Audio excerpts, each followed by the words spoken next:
I'd like to officially call the meeting to order, please. The time is 1 o'clock. Ms. Ramirez, can you please confirm the quorum? Yes, ma'am. We have Trustee Dr. Mackey, Vice Chair O'Meara, and yourself. We have a quorum. At this time, I would like to ask Ms. Christina Hauser to provide the safety message and invocation and pledge of allegiance. Good afternoon. I will review the evacuation procedures so that we are prepared to be safe in the event of an emergency. If you hear the fire alarm, follow the instructions announced through the PA system. If asked to evacuate, use the glass door to exit outside and verbally alert others. We will move to the main parking lot in front of the building or the AT&T parking lot at the McCullough-Brooklyn bridges. Our security team will be watching and will notify the appropriate emergency services. Lastly, we will have employees nearby who are trained to administer first aid if needed. Safety is a top priority, and while we hope this information is never needed, we want to ensure we are prepared. Will you please stand with me for an invocation?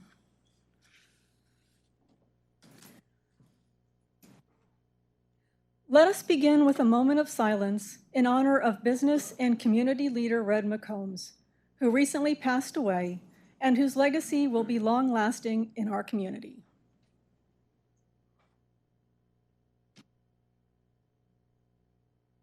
We thank you for the many blessings you have freely given to each of us.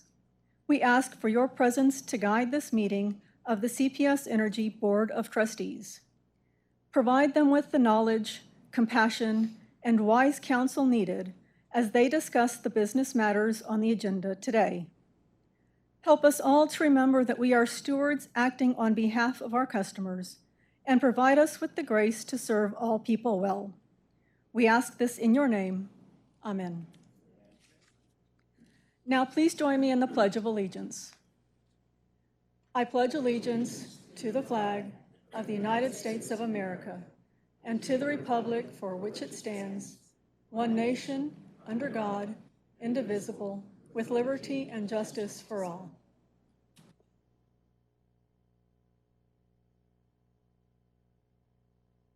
Thank you, Christina Hauser. Item number 3, and this is time for public comments.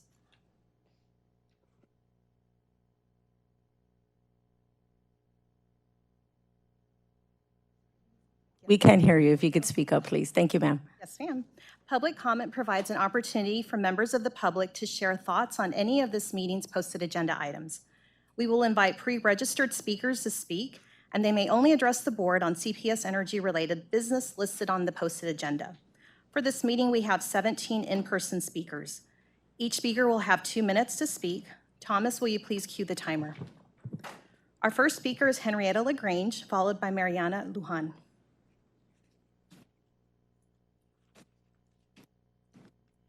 Thank you for allowing me to be here. I understand this is historic, so I'm going to stay scripted. I have put a lot of thought into the words that I will speak.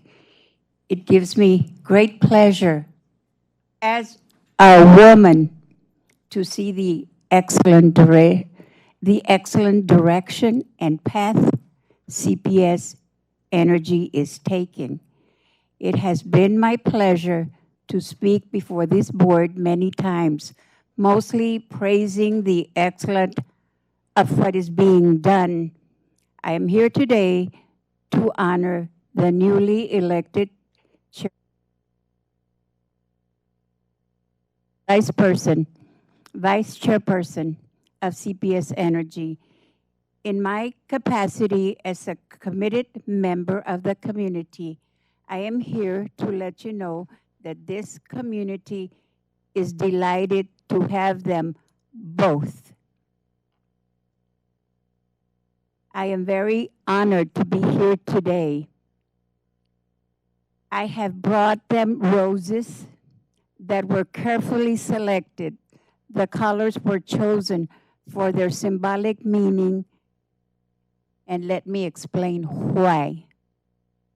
white roses, fresh start, working in unity together as a group with all CPS employees, united, committed, loyalty. Red rose. Red rose is each individual working with a passion, deeply committed to make the sacrifice. These women have earned the respect of the community. I am asking that we give them the respect they both deserve. Thank you.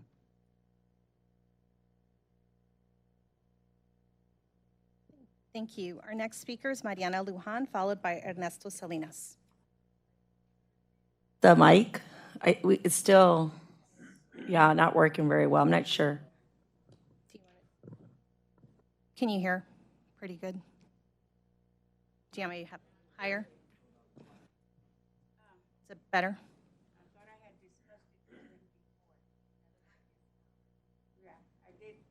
I did discuss it with you. Testing 1 2, testing 1 2. Yes, ma'am. Ready? Yes, ma'am. Hello, thank you for having me. My name is Mariana Lujan. I want to thank everyone here in the room. I just want to say that I'm here today to speak on behalf of our newly elected chairwoman. I'm here because I've known her for over 20 years. I know her community service. I've seen her work diligently. I'm also here because it's a big responsibility that she has. And I know that it will take, let me pull up my notes. I know that she has wisdom. I know that she has tenacity. It's a great responsibility, and I know that she'll do a good job for our community. So again, thank you for having me, and congratulations. Thank you. Our next speaker is Ernesto Salinas, followed by Tammy Argugillo.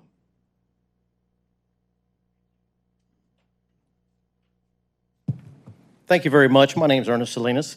Congratulations, Chairperson.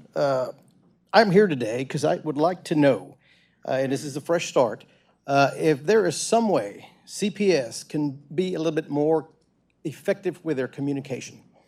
A few months ago, I believe y'all had a meeting which shut down the spruce plant. As I talked to my neighbors, nobody knew about this.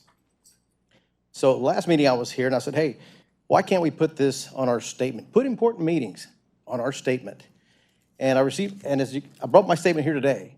There's no mention of any Board of Trustee meeting. I think it's important that we continue working with our stakeholders, communicating effectively with I'm sure there would have been opposition, but it's still opposition that you need to hear. I would appreciate if more time is spent on the statements and putting important meetings that the stockholders know about. Thank you very much.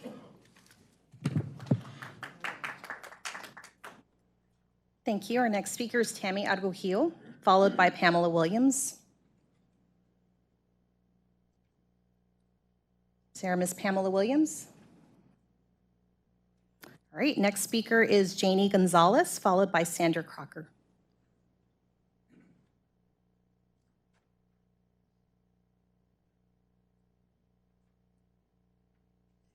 Hello, everybody. My name is Jane Gonzalez, and I am here to support the very well-known Latina CEO, Chairwoman Janie Gonzalez. I've known her for at least 15, 20 years. And I got to tell you that there's nothing more important in San Antonio right now than to have the chairwoman and Rudy Garza, Latino and Latino, running CPS. And I'm here to support you. We're here to support you. And I want to talk about the community, diversity, equity, inclusion, digital access, and the energy equality. And I just want to thank both of you for the mission that you have regarding small business. As you already know, there's been a lot of challenge in trying to increase equity for small companies, and I want to honor both of you because of your vision and how you're being more inclusive, and you're asking the city to help guide. And as small business owner, Rudy and Chairwoman, we worked together on the South Side first. And so it's such great pleasure and honor. It fills my heart to see how far both of you have come and that you've worked together, for a number of years. And I'm just really excited that the benefactors to your vision and your purpose and your corazón and your heart is going to be our community. Thank you. Thank you. Our next speaker is Sandra Crocker, followed by Joseph Shokran.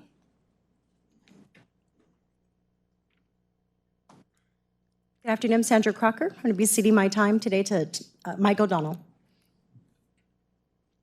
Mr. Joseph Shokran. I cede my time to Mike O'Donnell. Thank you. And our next speaker is Mike O'Donnell, followed by Raymond Zavala.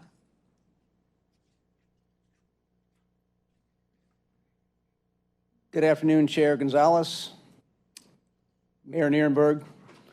You walked in just on time, sir. Distinguished CPS board members.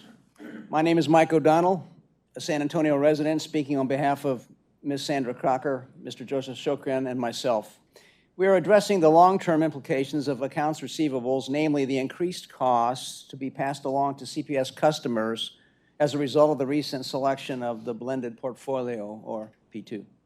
After viewing videos of previous CPS meetings, I must say that I am struck by the virtually unanimous disregard on the part of the speakers regarding the many proven and sound arguments for continued long-term reliance on nuclear, coal, and natural gas-powered plants to produce our electrical power.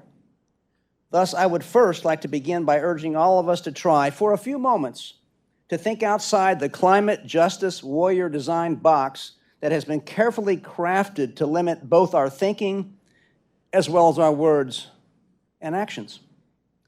I would also hasten to state parenthetically that my faith is in the God of the Bible, not Gaia, but the God of the Bible, who has promised us in the book of Genesis for all time that, quote, while the earth remaineth, seed time and harvest, and cold and heat, and summer and winter, and day and night shall not cease.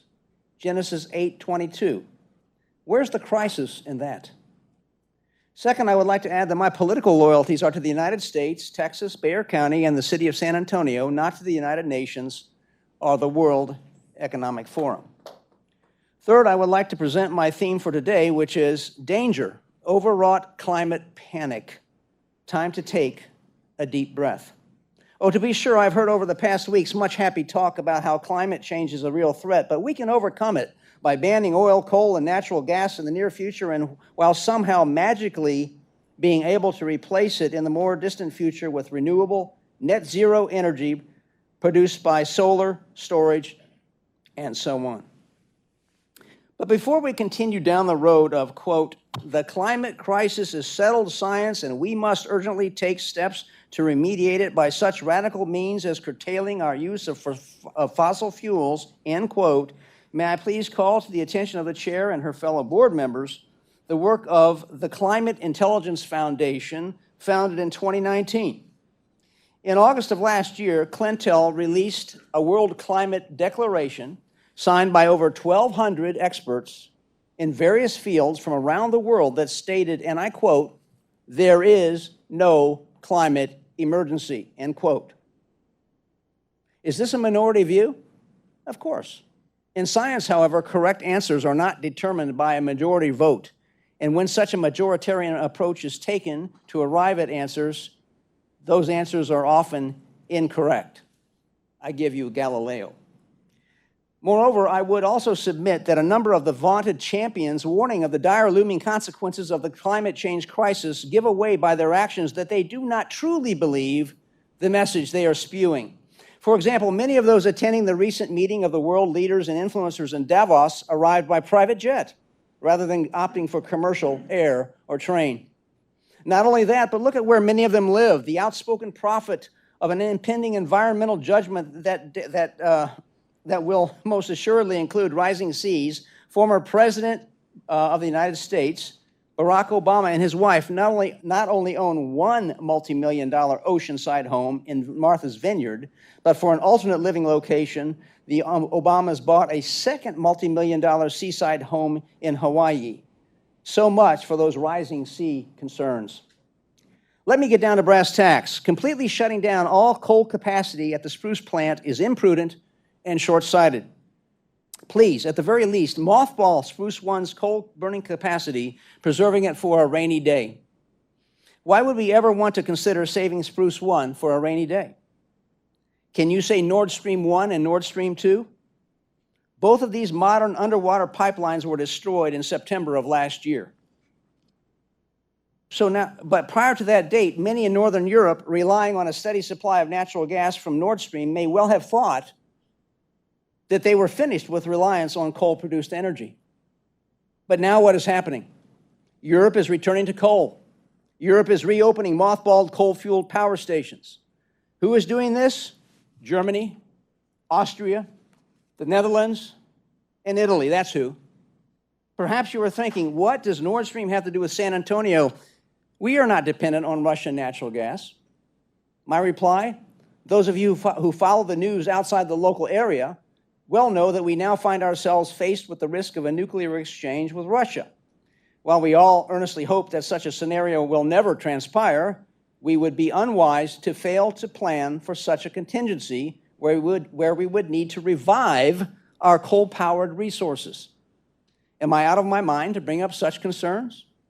We are, as our mayor rightly points out, military city USA, and thus a potential nuclear target for an attacking enemy. I ask you, should we be so short-sighted as to throw out our coal-burning capacity spare tire on a maybe that all will go well, indefinitely? Therefore, I plead with you, Chair Gonzalez, Mayor Nierenberg, and fellow board members, please be the adults in the room. Please do not permit yourselves to be swept up in the hysterical green lemming calls to eliminate our valuable existing capacity to generate energy via carbon-based fuels. Thank you.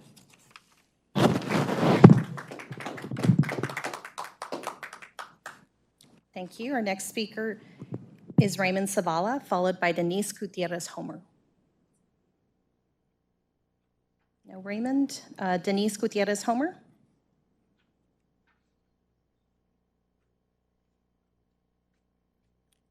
Good afternoon and congratulations. I really hope we're off to a good start. The last time we were here, we were actually the day before the freeze. And I warned and I was hopeful that we were going to be ready for it, and unfortunately we weren't. And this is one of my questions today. With the new board and your direction, I hope you can become a little bit more wise with our communication with other departments in the city. And at that time, we should have been prepared prior to that freeze to work with waste management. We had crews out there during their cycle for brush pickup.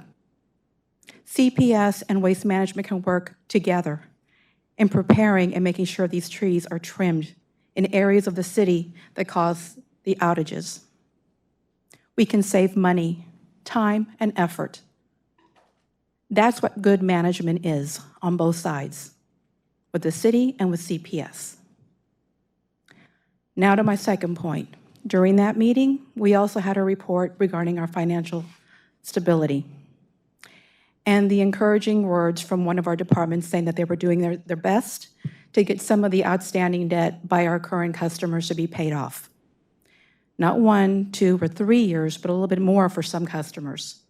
But if you go online, you will see you had one specific person that you were trying to create some praise for, that you were working with, for a single individual, single residential client that had an outstanding debt of $10,000. Why do we let one individual get to that extreme of debt? There needs to be a reevaluation regarding your billing. We cannot let one person or several people or thousands of people get to that extreme level of debt, because the rest of CPS customers will have to make up the differences. Thank you very much. Thank you. Our next speaker is Irene Chavez Galvan. Next speaker will be Cindy Taylor, followed by Melinda Teplitsky.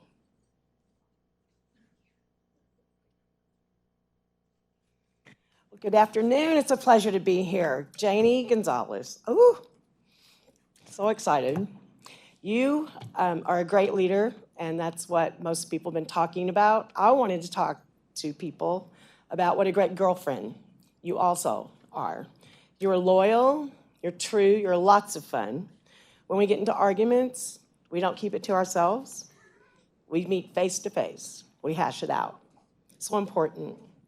You're a straight shooter, that's for sure, and you know the art of compromise better than probably anyone I've ever met.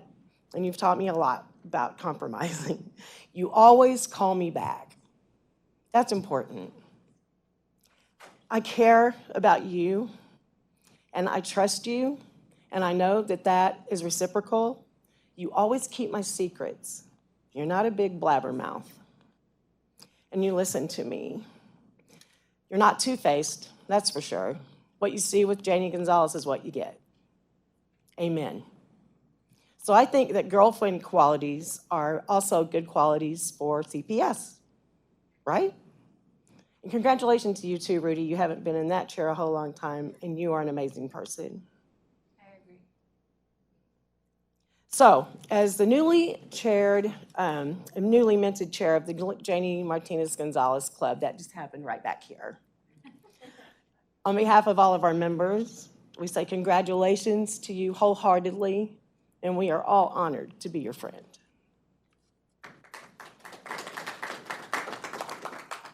Thank you. Our next speaker is Melinda Teplitsky, followed by Ann Lee.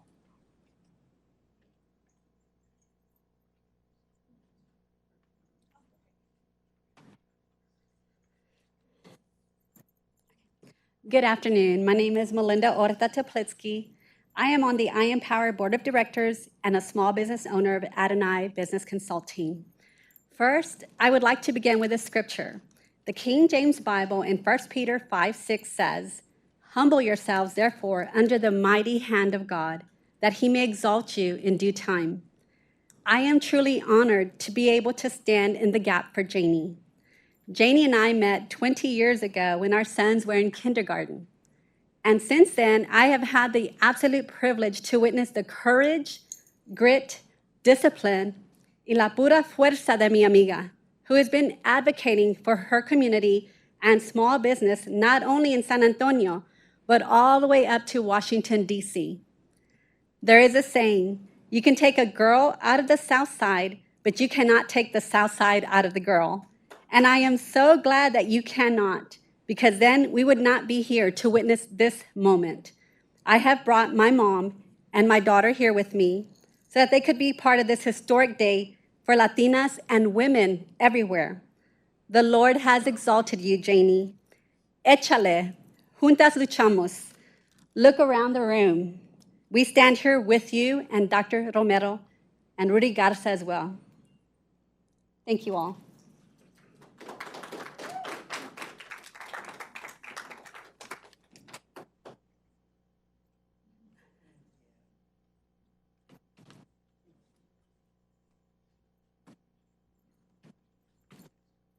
Thank you. Our next speaker is Ann Lee, followed by April Sparks.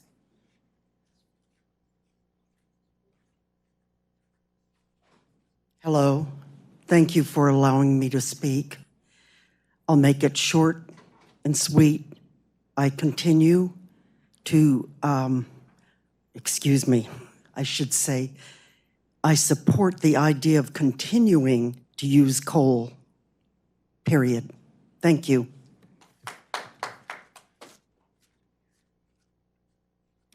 And our next speaker is April Sparks.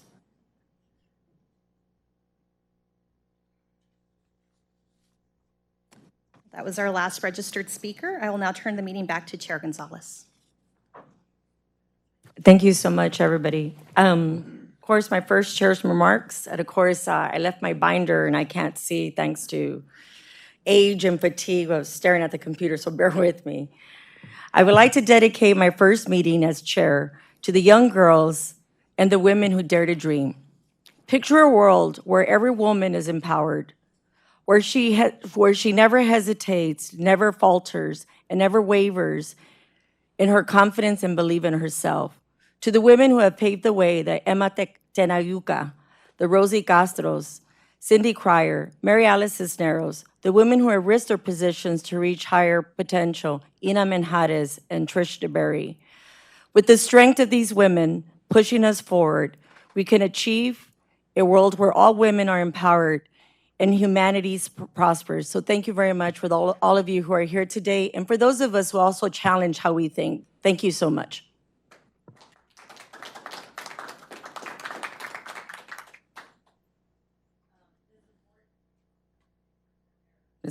Does the board have any questions or comments before we move to agenda number 5?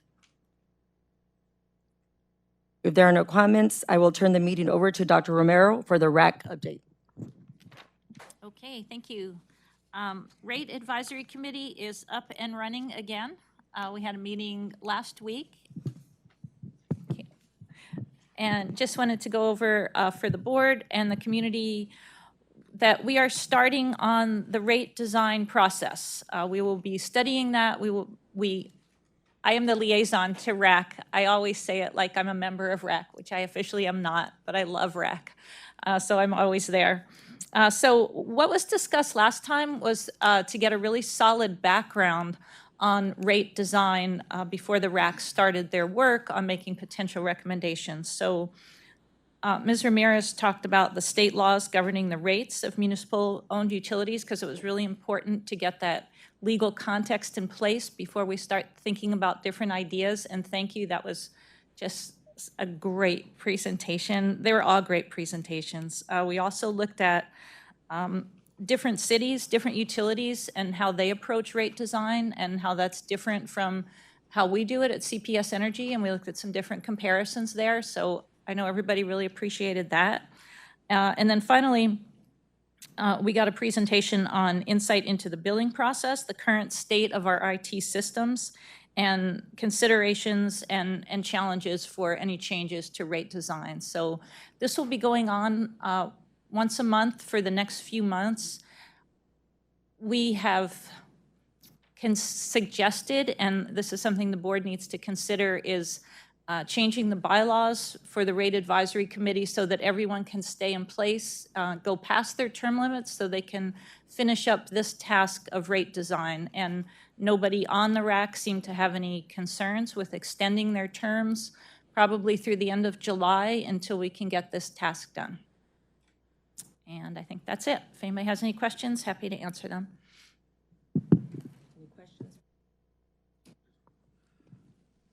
Dr. Romero, I don't think they're term limits. Maybe you use that in a different context, but I think that it would be an easy enough thing for us to we vote on those. Just vote on the members again. Well, yeah, I didn't mean term limits in the sense of how many numbers of terms, but they did all have a term that has an end date. And I know that it's pretty common with commissions for people to hold over. We did not appoint everybody. City Council appointed some of those. But it was, so it's very clear in the bylaws that there was an end date to their term. And so Ms. Ramirez can probably answer this better than I would, that we would extend that date by changing the bylaws. And I could be corrected here, but I think that we do appoint all of the members of the RAC. Their city council can nominate people, but we actually do the appointing. So a quick vote by us would extend all those terms. That's correct, that we do actually do the final vote. City council nominates half, we nominate half, but then we would actually vote. You all affirm all of the appointments. So half the appointments come from council, half the appointments come from you all. Why don't I do this and do a proposed amendment revision to circulate amongst the board so you all can consider those proposed amendments, and I'm happy to discuss this further with you, sir. Thank you. If we can go ahead and move on to item number 6, which is board committee assignments.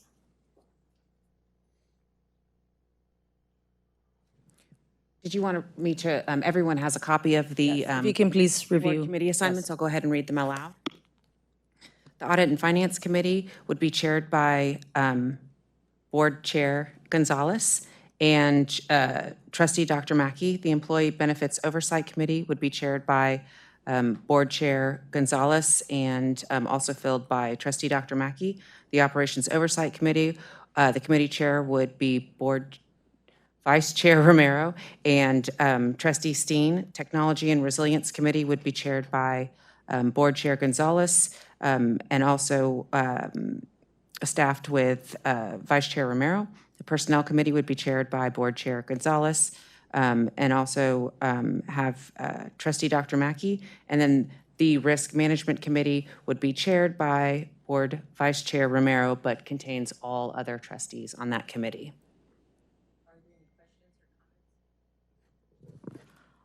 Okay, well, thank you. Can you please, Ms. Ramirez, take us to the board into executive session?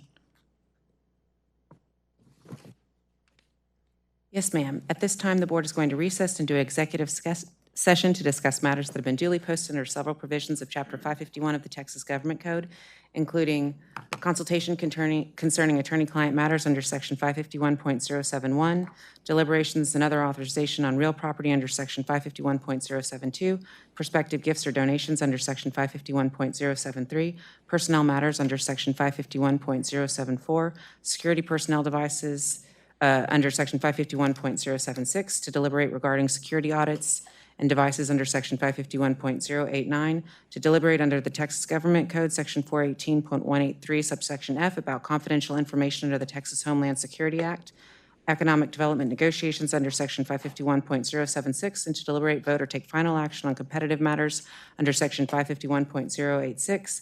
At the conclusion of executive session, the board will reconvene in open session and continue the meeting. It is 1:32 as we go to executive session.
Ms. Ramirez, I know you're busy right now, but when you have a chance, can you please bring us back from executive session? Thank you.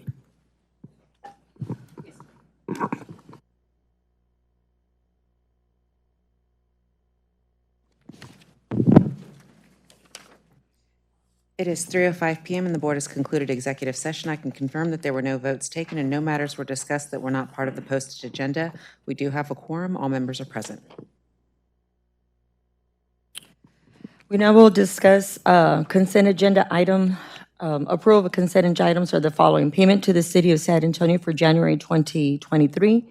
B, Board of Trustees Travel and Expense Overview. C, procurement items, none. Any discussion? Ms. Gonzalez, I'd like to request a separate vote on these two items. And so I'll go ahead and make the motion to approve item 8A, which is the payment to the City of San Antonio for January 2022. Is there a second? Second. Second by Dr. All in favor? Aye. Aye. Item approved.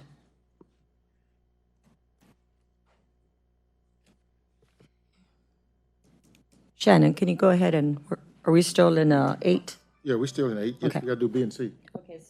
Again, we need a vote on item B. Okay, I make a motion that we approve B, item number B, Board of Trustee Travel and Expense Overview. Second. No, well, I've got a comment on it. Okay. This is regarding item 8B, Board of Trustees Travel and Expense Overview, and I'd like to explain why I'm voting against this and ask General Counsel Shannon Ramirez to please include the gist of my remarks in the minutes. We're being asked by our newly elected board leadership to alter our established board travel policy. I'm concerned that once the change in policy is approved, and I suppose it will be, checks and balances will be weakened. If we're not mindful and careful about board travel, it has the potential to be a problematic area for a board.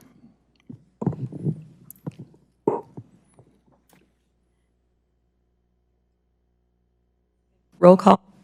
Can I make a comment? Yes.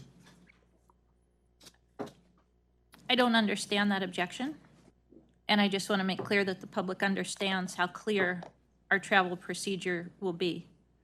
The travel authorization form must be reviewed and approved by the board chair and vice chair. If the trustee traveling is the board chair, the form must be reviewed and approved by the vice chair and one other trustee. If the trustee traveling is the board vice chair, the form must be reviewed and approved by the board chair and one other trustee. I think that's very clear, very transparent, and I think the public can be secure in this policy. Any additional comments? Roll call. We had a motion by Trustee Dr. Mackey and a second by Vice Chair Romero. Trustee Mackey, how do you vote? Yes. Trustee Steen? No. Mayor? Yes. Vice Chair Romero? Yes. Chair Gonzalez? Yes. Motion carries. Item number 6, procurement items, and we have none. Proceed to, I think we're pretty good here. So I'm sorry, item number 9. Thank you, Mr. Mackey. Under item number 9, operations efficiency review. Item number 8 is Gallup update. Gallup representatives, if you can please come up. I think it's Ms. Lewis is going to introduce something. Thank you. Ms. Gonzalez, I have something I want to say before this presentation. I would like to let me see. It won't take very long, and I kind of have to do it before they start. Look to legal counsel for that. On the comments that are being provided, can I ask what agenda item the comments are being provided to Oh, it's address? specifically on, we're on agenda item 9, so it's specifically on the operations efficiency review. Would you like to wait for the presentation to be presented to provide? No, as you'll understand, once I express my thoughts, that they have to be done before they speak. I think that it's your discretion ma'am, to limit the discussion or to allow the discussion in the order that you see fit? Well, I always love Mr. Trustee Steen's comments, and I think he has thoughtful feedback. I really respect his feedback. However, again, we have a large audience here, and I think it's important that we get the presentation first, if that is my right. I think that I would like for the opportunity to be heard on this. I think you have the opportunity to be heard after the presentation. Well, then okay, would you? Yeah, of course. Again, this is After not. the presentation, will you allow Absolutely. me to make this? Absolutely, sir. All right, then I'm going to exit the meeting, and when we're through with this, I'll come back and make. That is your right, sir. Thank you. And for the note, is this correct to say for the record that Mr. Steen again is recusing himself? Thank you. I would note that he's stepping out. I don't know that it's technically a recusal because I didn't hear a statement that he believes there was conflict of interest or anything that prohibits from being here. It's voluntary removal, so I think that's fine. We still have a quorum. See that you have people wondering why I'm exiting, and that's Mr. why. Steen, you have every right to speak, and I look forward to your comments, but the presentation will go first. Thank you.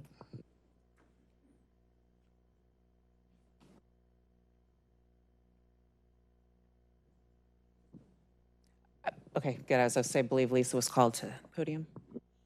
Yes, thank you. Chair Gonzalez and trustees, today we have a closeout of an item that was previously discussed at the board several months back. The board requested an independent third-party review of our operational efficiency. An RFP was issued in February of 2022 designed to assess our current state and conduct gap analysis to support strategic planning initiatives. That RFP was awarded to 2 organizations. Gallup is here today to help share their assessment of our organizational culture. Daymark is here to share their assessment of our financial health, operational excellence, and customer engagement and experience.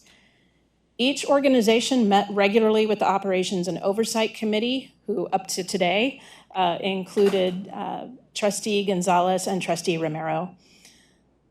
Daymark and Gallup teams met with staff members for information and input, interviews, and work sessions. To preserve the independence of their work, the presentations are being delivered to the board today.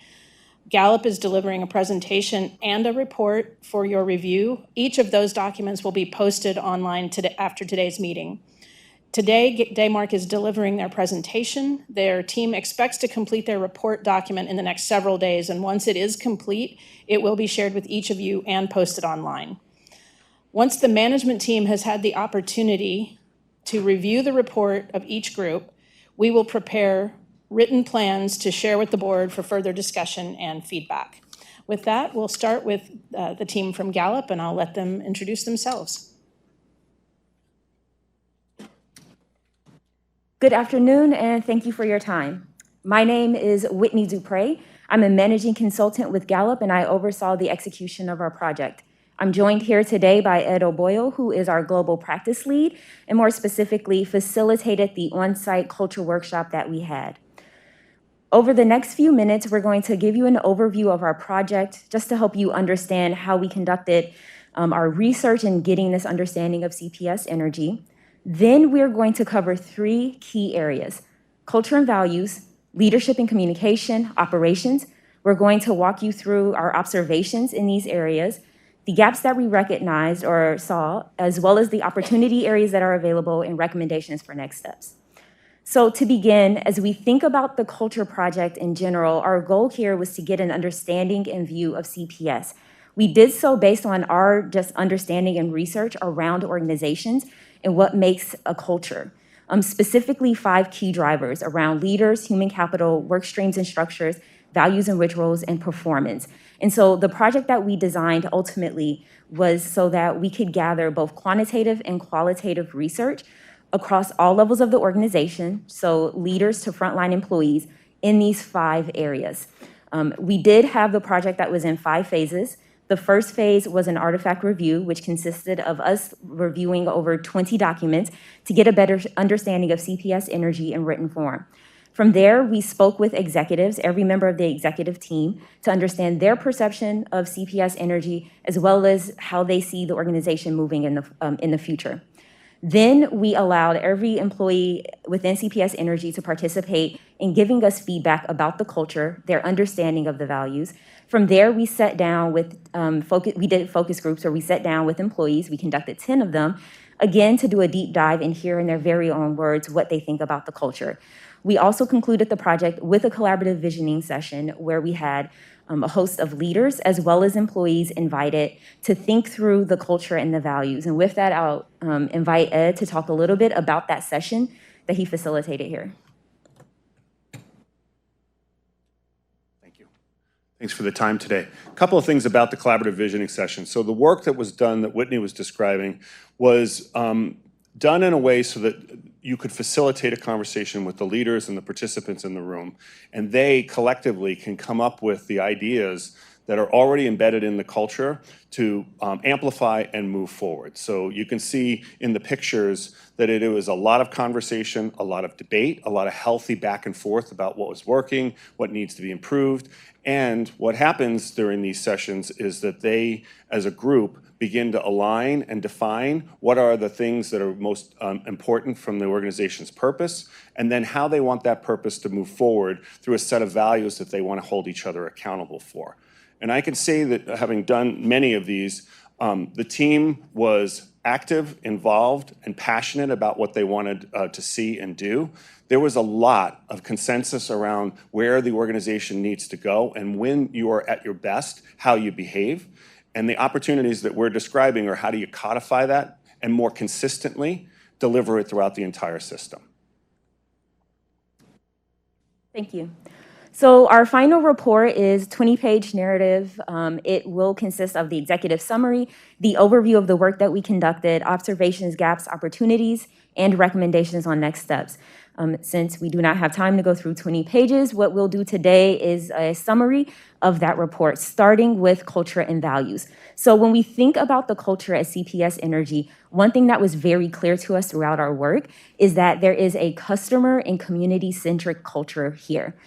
Employees have a lot of pride in the work that they do, and without a doubt, they understand the importance of their work and the impact that it has on the city of San Antonio. Employees' perceptions do vary when it comes to feeling like coworkers and leaders show a commitment to the company values through their behavior. However, what's important to note about that is that employees interpret the values very differently. So when you're thinking about how that shows up with respect to behavior, there's going to be some difference there, and that obviously influences how the employees serve on the mission of the organization.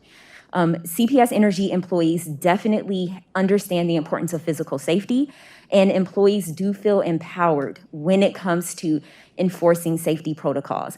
And so given those observations, the gap that we did recognize here, or that we saw, was just around having better alignment with the organization's mission, vision, and values, workforce, and community. And so what that means is essentially making sure that the workforce has that clear understanding of the values, the mission and vision, but then also making sure that the community of San Antonio feels themselves reflected back in the culture of CPS Energy.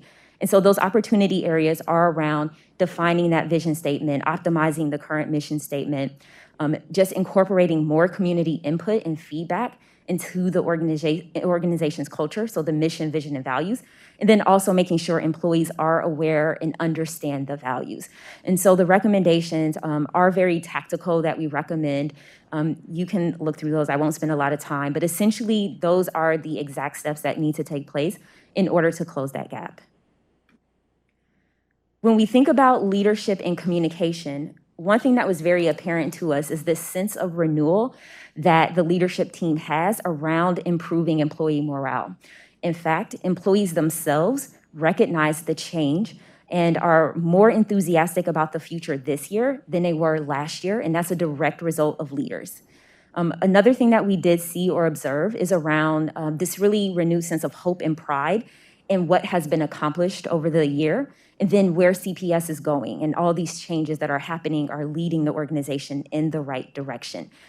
Not all employees feel as informed as they would like to about big initiatives that are taking place within the organization. However, they do feel very informed when it comes to their daily work and safety precautions. And employees are having regular contact with their managers. However, they're not having as much contact with leaders, and they would prefer to have more. And so the gap that we did recognize here is just around leaders being able to improve their communication within the organization so that it's more effective and consistent. And the way that this can be done is through training leaders to be better storytellers, recognizing the types of behaviors that employees are the types of behaviors that employees are demonstrating that we want to be demonstrated, and making sure that we're reinforcing that behavior. Looking for opportunities to extend the reach of communication from leadership to the front line.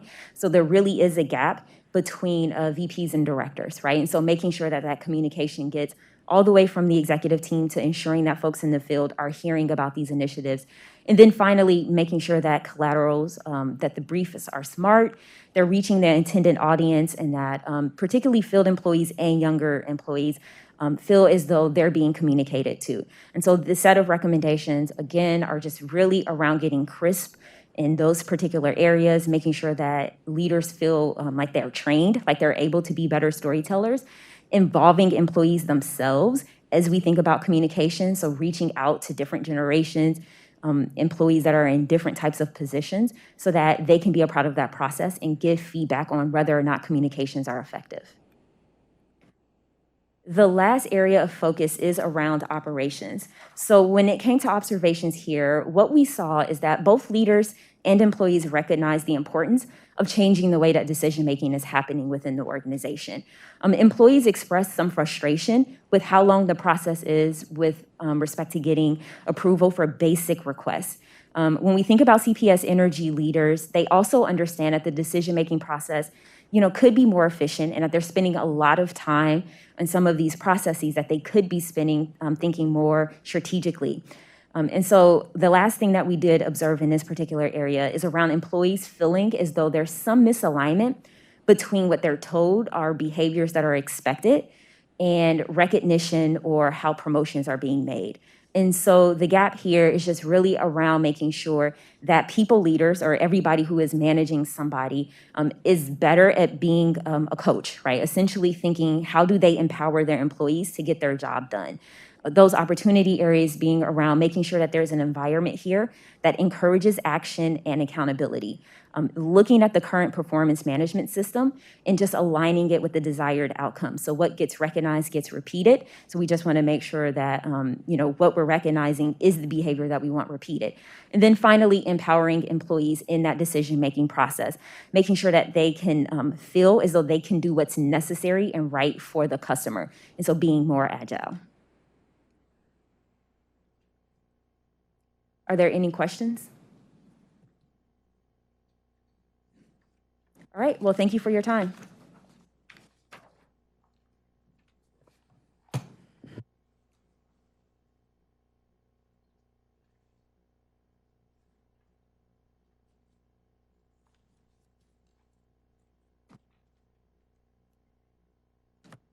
Hello. Welcome. Gonzalez and trustees, thank you so much for having us here. My name's Louisa Lund from Daymark Energy Advisors. And we're going to give a brief presentation on the highlights of the report we are currently completing on an operational efficiency review.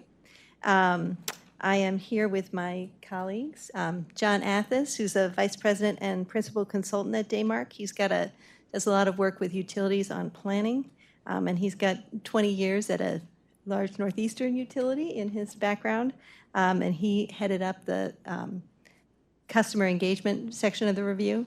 I'm also here with Evan Sires. He supported Phil DiDomenico, who unfortunately could not travel to be here today, on the operational excellence review, and Sam Riccio, who has been underlying all three and making sure all our pieces fit together. I worked on the financial part of the report, and I will jump into that one. Do we have, yes, we do have slides. Oh, good. All right. All right, so we reviewed and analyzed CPS Energy from these three perspectives: financial health, operational excellence, customer engagement. As part of our work, we've been doing this for several months.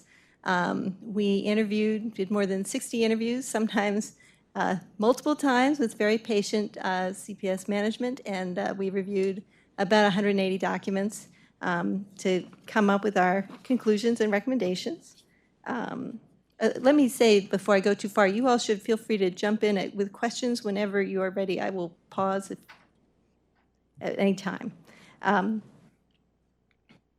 This first slide here, this first substantive slide, is sort of a picture of where we see CPS Energy as being right now. You're coming out, there's sort of been a shift to a much more proactive approach. You're coming out of a period where you've got some really positive outcomes. You've got competitive rates, you're in good standing with credit agencies, you've got good reliability performance, you get some revenue from surplus generation capacity you can sell on the wholesale market, you've got a growing customer base, and you're significantly engaged with the community. For a number of years, you were able to sustain that without coming back for a rate increase through aggressive budget management, and the staffing levels got very lean during that period. As things have been changing in the past few years, CPS has become more proactive about coming forward to ask for a rate increase, realizing that what they were doing just wasn't sustainable over the long term. So the challenges they're currently addressing are replacing their computer systems, basically. ERP is Enterprise Resource Planning. It's dealing with Winter Storm Uri costs, which they have a securitized asset for that, but it's unknown how much that's going to be in the end. They recently adopted a decarbonization supply plan, and they're going to be implementing that. And they're working now with customer uncollectibles tied to past due balances that started to happen during the pandemic. And then there's been major hiring this year, but they're still working on rebuilding and upskilling their staffing levels. This slide is really, there's some recommendations we have that are really across all three of these, our buckets, and so we thought we would start with those. The first one is about this technology transition, this new ERP system. And a theme we heard throughout was, boy, we could do more with this data, or we could do more with this equipment if we had the right system. And your current system is at end of life. It's going to be, they're going to stop maintaining, I believe the last date I heard was 2027. So we're saying this is a necessary transition, but any big computer system transition in a utility is very high risk. We've looked at what CPS is doing. They're doing a lot to prepare. The two things I'll call out that I thought were very good signs were that many of the management we talked to talked about the importance of avoiding customization when at all possible, which really tends to, if you can avoid customization, it simplifies and avoids problems. And they also talked about the importance of making sure that high-level management stayed involved in the process. So two very positive things. There's some risk in the upcoming end of life of your system. You don't want to end up in a place where you're trying to roll out a system that's not quite ready because your current system is at the end of life. So I think there's a strong role for the board going forward to help monitor this and keep this on track. We're recommending that CPS develop a risk mitigation plan that the board can review, and that certain things be in this plan, like looking at, and I don't know the answer, but looking at whether it's possible to phase this in or break it up into smaller and more manageable chunks. The other piece that I think you should have is a discussion of how to protect yourself against that 2027 hard deadline and how to give yourself a little room if you need it. The next item is short-term resource constraints. This is not just the budget.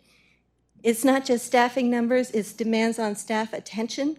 Staff are dealing with accelerated rate of rate increases. They're dealing with this generation change, and now they're going to be dealing with the ERP. It's just going to be tough for them to have the level of attention for all of this that they need. I think CPS needs to obviously keep prioritizing attracting and sustaining its staff and giving them the support they need to follow through on these objectives. And then the last point we want to raise is that a challenge is going to be the long-term financial sustainability of this approach. You've got a lot of different things going at once that all can add up to impacts on customer bills in the long run. And you'll want to be working with CPS and its vision and thinking strategically in the 5 to 10 year range to assess how to manage the kind of risks that you might have to bill impacts.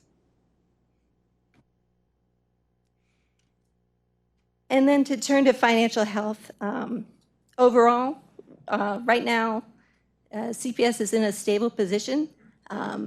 We looked at the issue of the debt capitalization ratio and compared to other utilities and found they were kind of right in the middle of the pack for the ones we compared to. Obviously, you're well aware that growth in overdue customer accounts is a major issue, and you're managing it and monitoring it.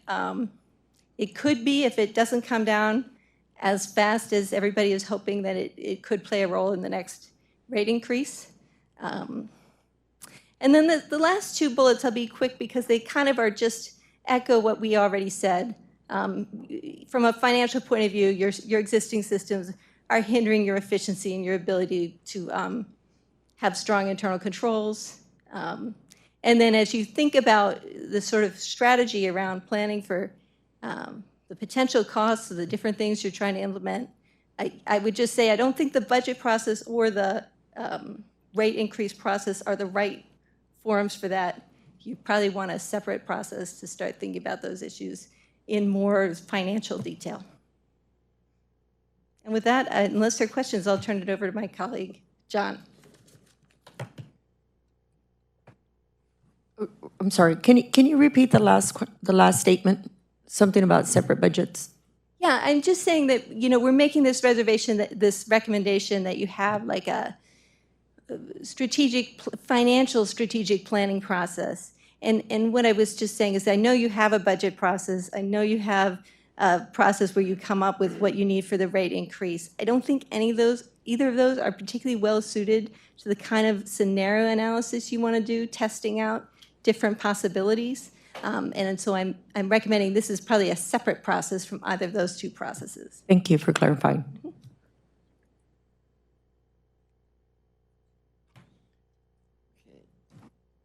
Thank you. Moving, top one. That one, okay. Nope, went back, that went back.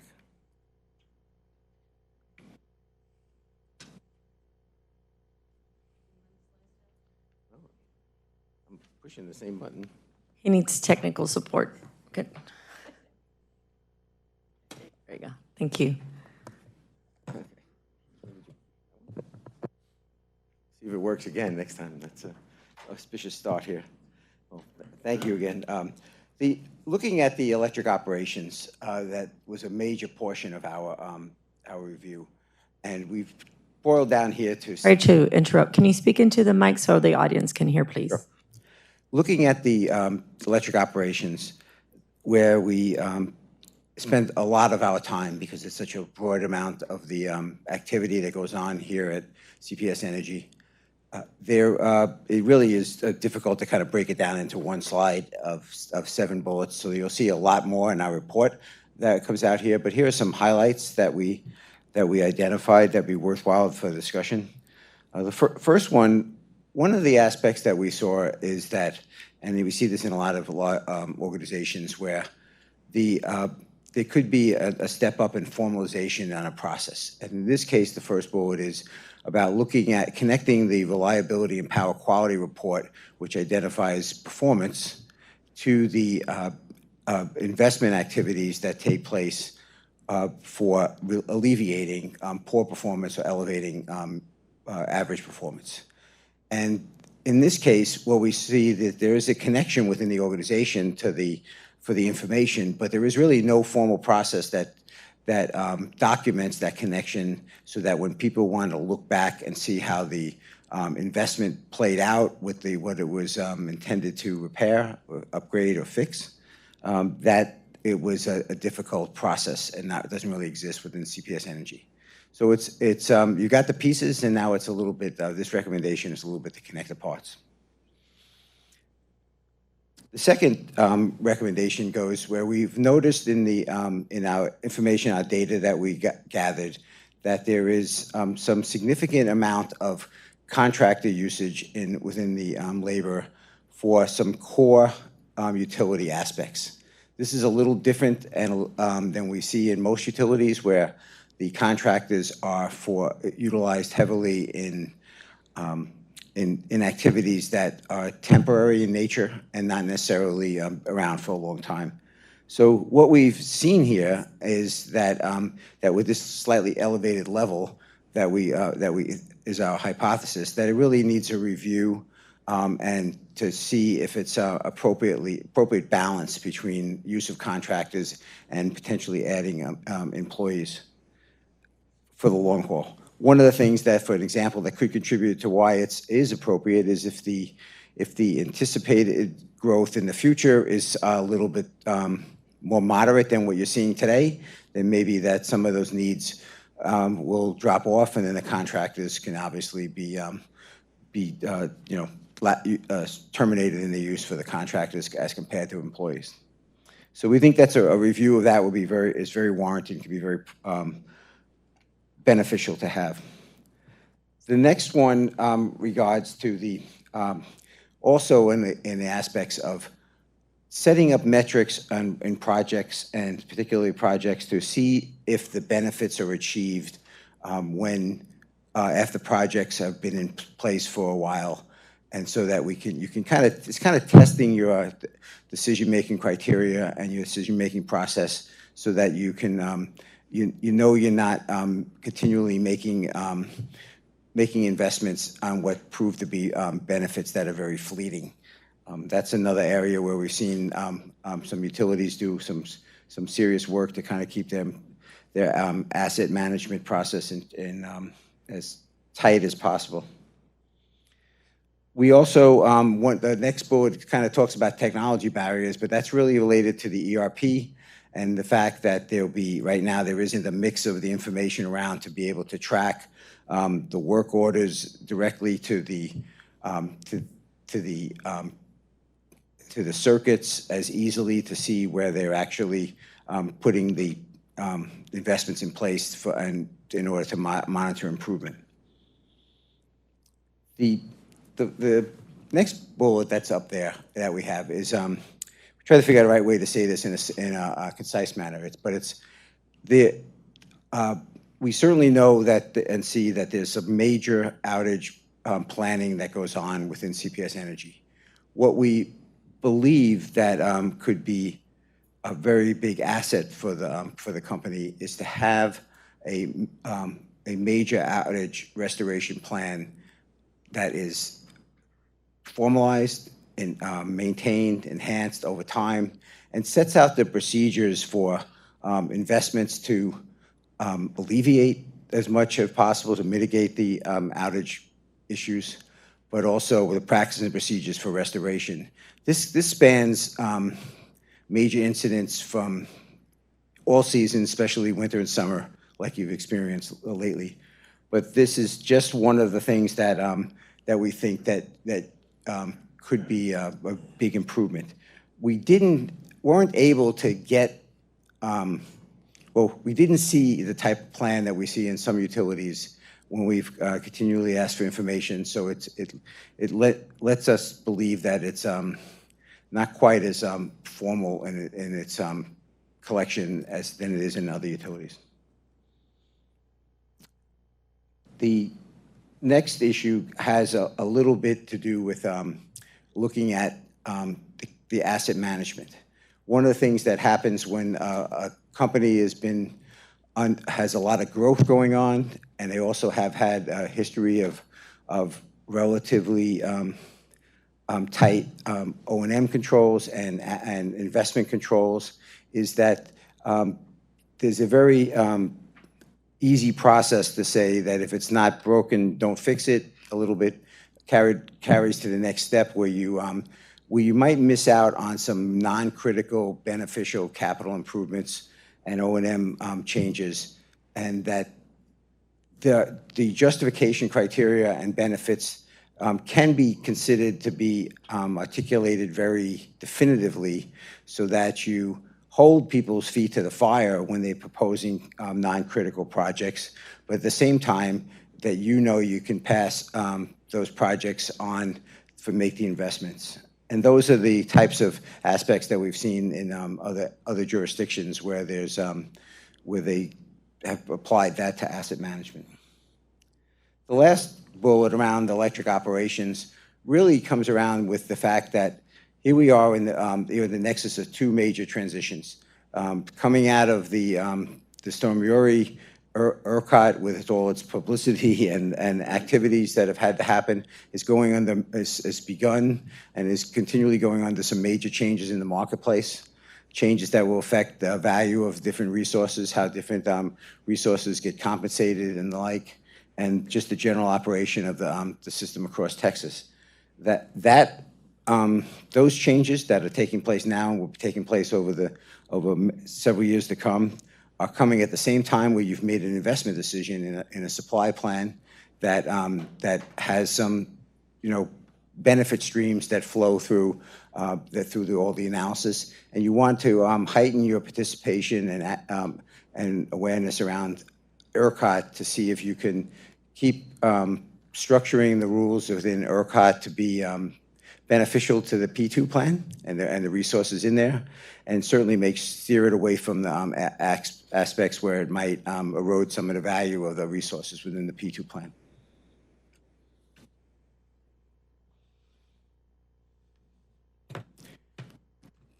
Correctly turning to gas operations now. The gas operations organization was found after the detailed review and many interviews and reports, as Louisa mentioned, to be well run from the standpoint of performing. They're not on this slide as an observation of the fact that at the very high levels of 30-minute response times for gas leaks, especially customer notified gas leaks, and that kind of performance is commendable. What we think that the few aspects that we have here on this page show is that there's a couple of things that could be done. The winter management for supply for critical issues, big events, has been kind of shored up within the company. But we think that a overall winter season management plan is one that could help provide a lot of detailed guidance year over year on investments and certainly set the stages and practices to manage risk over the winter months, with risks of supply and risks of cost management. A second bullet is in some ways it arises out of your own investments and use of technology, is that with the addition of some much more sensitive testing equipment or reading equipment, there's been a very definitive uptick in a response in catching leaks around the system, gas leaks around the system, lower level gas leaks that are certainly not the level that you would have found the customer reporting or anything like that. So that and we are recommending that with the higher number of leaks that are being detected with the mobile equipment, that a tier 1 metric be developed, and that so that you can show that you've kept up with that high amount of load of the leaks that are there. And one of the metrics that we've seen other utilities use and that we're proposing and here in our report is that something is equivalent of, like, at the end of each year, if you take a look at the inventory of repairs of leaks to be worked on, if none of those leaks are over 45 days, since they've been reported, these minor leaks, then it certainly would be it would be considered a successful management of that problem. The last two issues have to do with staffing and personnel around the gas division. There is, with its growth, there is a need to add staffing. We think that the fact is that staffing effort is going on. We know that they've hit some areas where they're seeing an uptick in salaries and competitiveness, so that we think that you still be able to do that cost effectively in the marketplace. And the last thing around the gas system is to have significant amount of training being developed, an in-house training program. And one of the recommendations that we have is to do that development of training both with the in-house personnel designing the training program and working with some specialists on designing workforce training mechanisms. The last area that we have out there is just a few high-level areas around the customer engagement. There's many smaller recommendations within the report, but really these all center around the transition to even more customer-driven company. Gallup mentioned how the employees are very customer-centric and customer-focused. That's something that we've agree with and the like. But we do think that from the interviews and from looking at the reports and comparing to how other utilities are doing business right now, that a step up with some of these activities that we're recommending would help you become a real customer-driven company that take the customer needs throughout your organization. So we have the recommendation to have a 3 to 5 year plan developed for the analytics and the analysis side of the customer engagement area. We recommend that you make sure that you don't, that you commit to the needs of this area in the ERP specifications. We know how tough it can be when to put together the specifications with everybody's wish list. But we think this is an area that is certainly in need of a lot of the expectations that people have out of the ERP. We also believe that the customer satisfaction reporting that's now will have to be a little bit more intricate, a little bit more detailed, and for segmentation and some sampling, and have information so you can tie it to the vast amount of programs, the 150 programs that you have, from energy efficiency to customer assistance to outreach that you have, and we'll be talking definitely more about that in the report. And the last aspect of customer engagement is to make sure that that the resource planning decision, as technology evolves and the like, integrates in energy efficiency, customer-sided generation, and the decision-making criteria looks heavily at the energy burden and energy burden programs that could be used in concert with resource planning. So those are the aspects that from those three areas, the gas operations, the electric operations, and the customer engagement area, that we think that highlight what's on those many pages that you'll get to see in about a week or so. Questions from the trustees? Anyone? Mayor?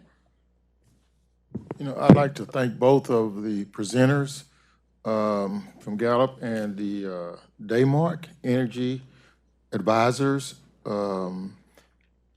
As a past chair, I recommended this evaluation. By sitting at board meetings and listening to board members' concerns about this, not board members, city council meetings and board members' concerns, I asked this be done, and I stayed on management to get this done, to hear this report. The next step is to follow through with these reports. After we get them, review them, I like to follow through and follow up on them. So this is something that I've asked about 2 years ago, and we're just getting to it. So I want to thank you all for 2 wonderful reports, and I'm ready to move forward with it. And this will be given, copy of this will be given to the city council and to our board members to review and management, and then we can see what we can do to move forward with this. Thank you all.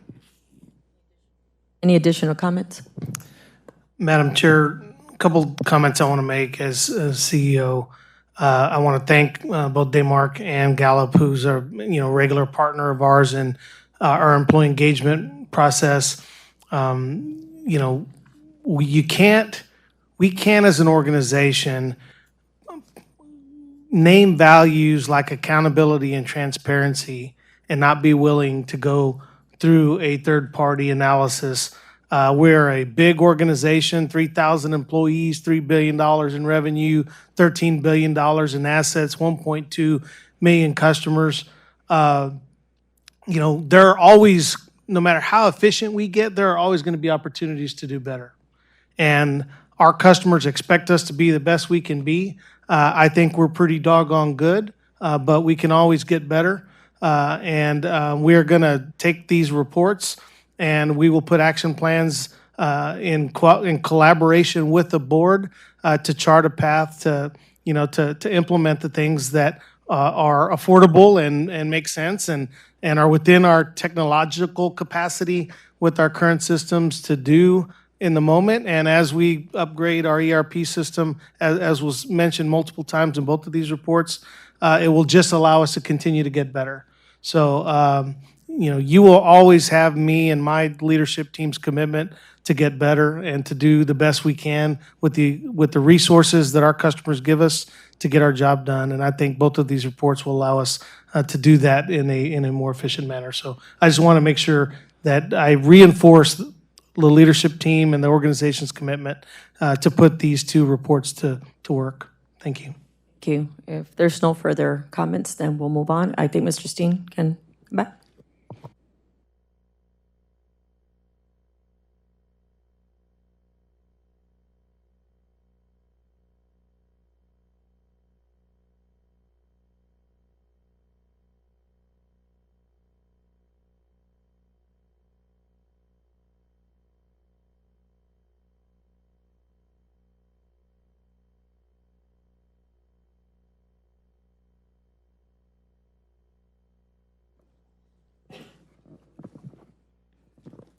Okay, Mr. Steen?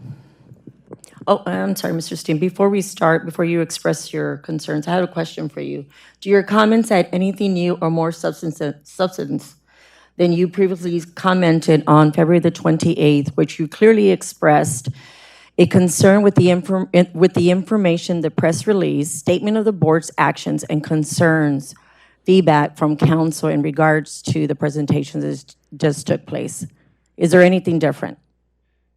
I think that was... I'm asking, is there anything different? It is different, yes. How? In what capacity? Well, let me read it. No. It'll only take a If there's anything different other than what you've already stated on February the 28th, which is on record, that you expressed concerns with the information and the press release and the statement of the board action and concerns on the feedback from council in regards to the presentation that just took place.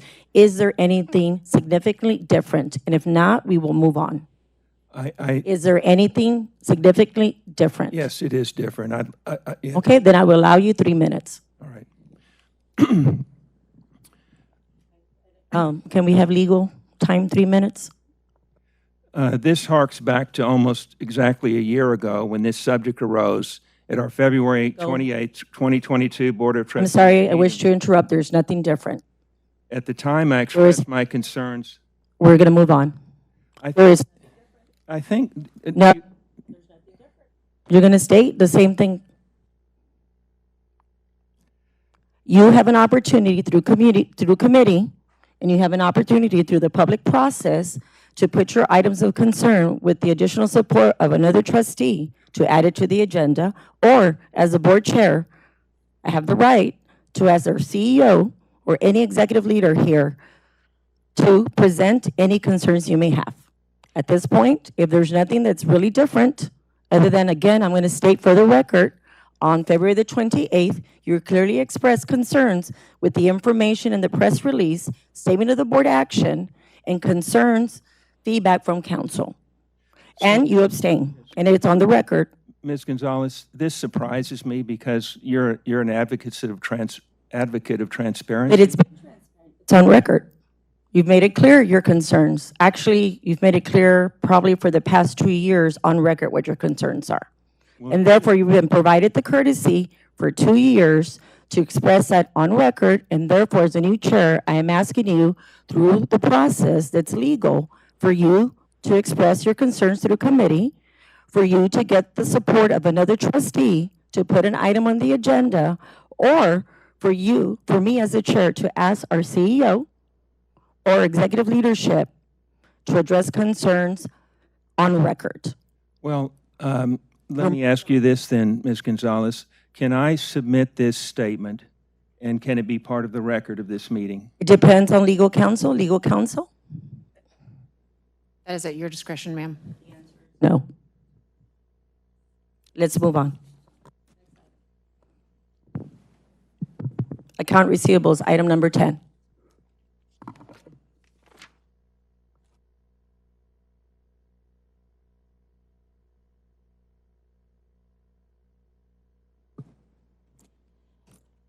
Good afternoon, trustees.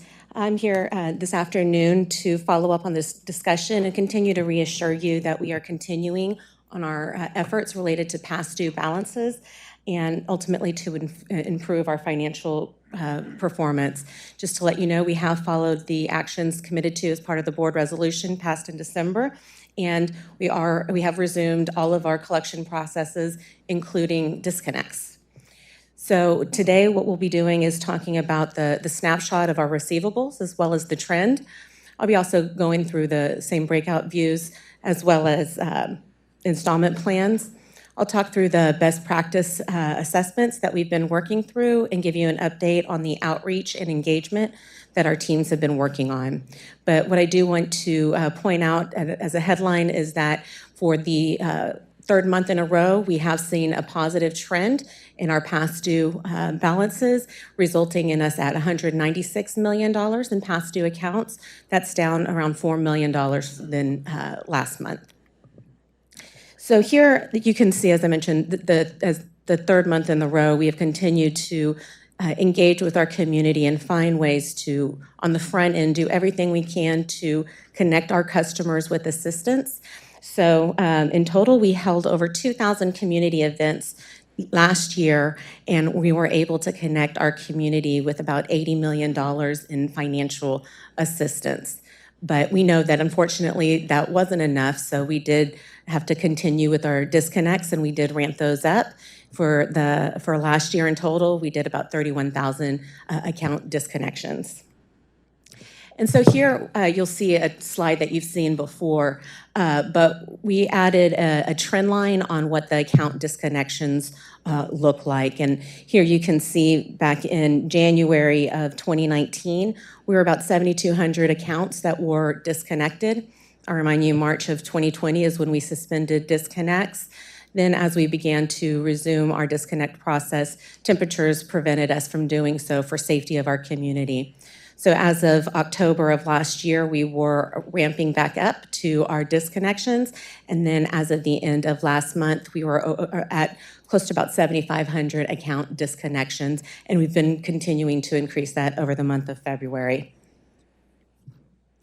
And so here you'll see the breakout view of our total past due accounts. And not only has the total number gone down in past due balances, but also the total number of customers that are past due has gone down. And so that means we have about $95 million right now that customers have committed to installment plans on, which leaves us with about 102,000 accounts that we are still targeting to move through the process. Unfortunately, there are about 56,000 accounts that are eligible for disconnection, and we're going to move those through the process. But at the same time, we're going to continue to target those 47,000 accounts that are not on any type of installment plan. We go through a series of actions before a customer gets eligible for disconnect, and that's everything from past due alerts on customers' phones based on what they sign up for and give us permission to contact them on. In addition, we do courtesy reminder calls. We mail out notifications of that an account is past due, as well as 5 days prior to an account being disconnected. We do send a message via writing and mail to a customer's account. And here is what you'll see is the installment plan's rate of return. We do continue to see about a 50% success rate on installment plans. And as we talked about last month, any account that cannot stay on their installment plan, they will either need to reestablish a new plan or we will ultimately disconnect the service. One thing we wanted to do was make sure that we were reassuring the board that we were taking the right actions whenever it came to account disconnections, as well as all of our other collection practices and what we're doing to get our past due balances back in line. On the left-hand side, you'll see an initial report that we received from a third-party consultant, Bridgewater. And what they did is they looked at all of the actions that we've been working on to ensure that we are doing what we should be, and you can see the comment they have is that we do have a firm grasp on the best practice activities to attack what we need to do from past due accounts receivables. At the same time, we've been working with another consultant to do a utility forum where we host conversations with utilities across the nation to see is there something we can learn from them. What we've heard from the forums that we've held so far is that we're pretty much doing the same thing that other utilities are doing, and it hasn't been anything that we've been able to take away or to enhance our processes as of yet. But at the same time, we've been remaining committed to doing our community outreach. And our teams are using every opportunity that we can to connect customers. One thing that we've done is we've added census tract information to help target our outreach to our customers. So we've been going district by district, neighborhood by neighborhood, knocking on doors. We put up door hangers, we send direct calls. Actually, the week of the account's going to be disconnected, and we're doing this in each neighborhood for the top 50 accounts that are past due and going to be disconnected that week. Through this additional targeted outreach, we have been able to support 70% of the customers and prevent them from being disconnected. Unfortunately, we have had to see the reverse for those other 30%. But in total, we are continuing to see that about 96% of our customers, if their account's been disconnected, they do contact us, make a payment, make an arrangement, and turn back on within a few days. And as I mentioned, we have returned to our pre-pandemic collection activities. But one thing I want to point out is we've also enhanced them. It's not just about doing the same things we were doing before. We're trying to build and make sure we're taking an equitable approach and doing everything we can to support our customers. And here on the last slide is the February calendar of events.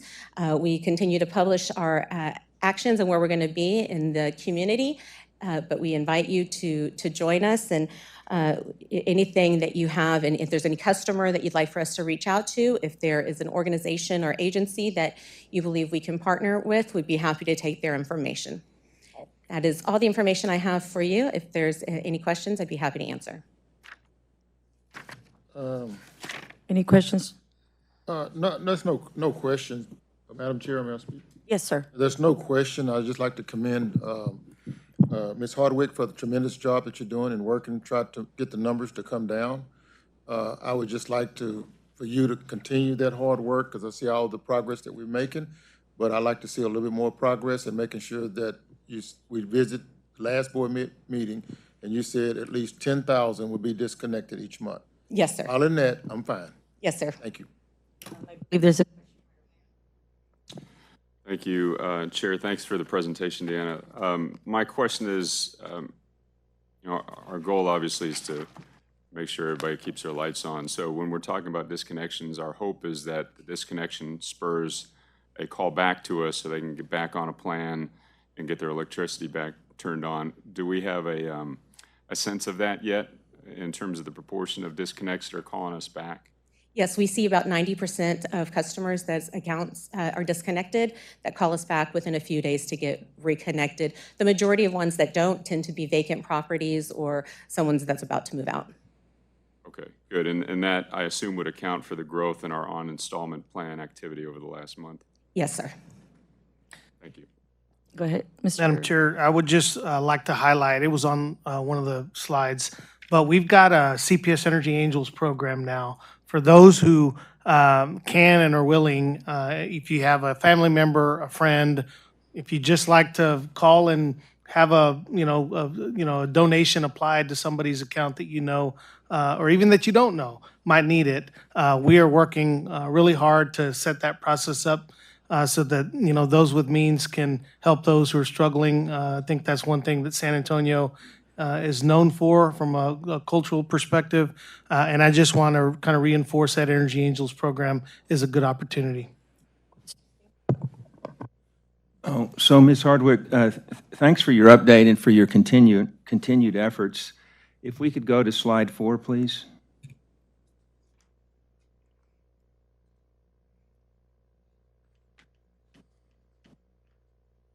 And just by the way, there's a whole lot of information crammed onto this one graphic, but it is very helpful in trying to get a handle on the big picture.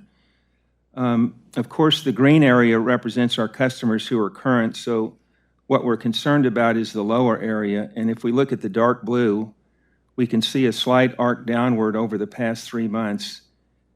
This represents the positive trend you've been referring to, correct? Yes, sir. And last fall, you all were talking about focusing on properties that are vacant, properties where someone has moved, and there was mention of $20 million tracked as unrecoverable. And there was talk of a plan to close these accounts and write them off as inactive.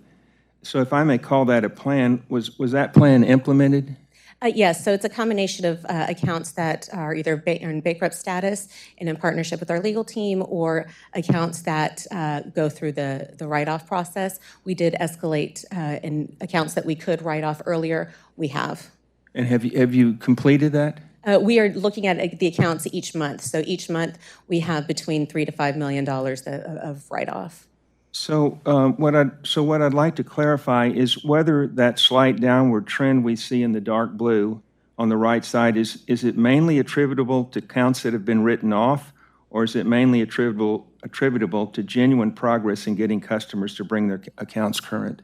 It's a combination of both. So what we have is some customers, while we're targeting the communication and outreach to customers that are past due, it's extremely important for us to talk about the customers who are current, because it's very easy for customers. We see about 20,000 customers move out, 20 to 30,000 customers move out of the past due each month.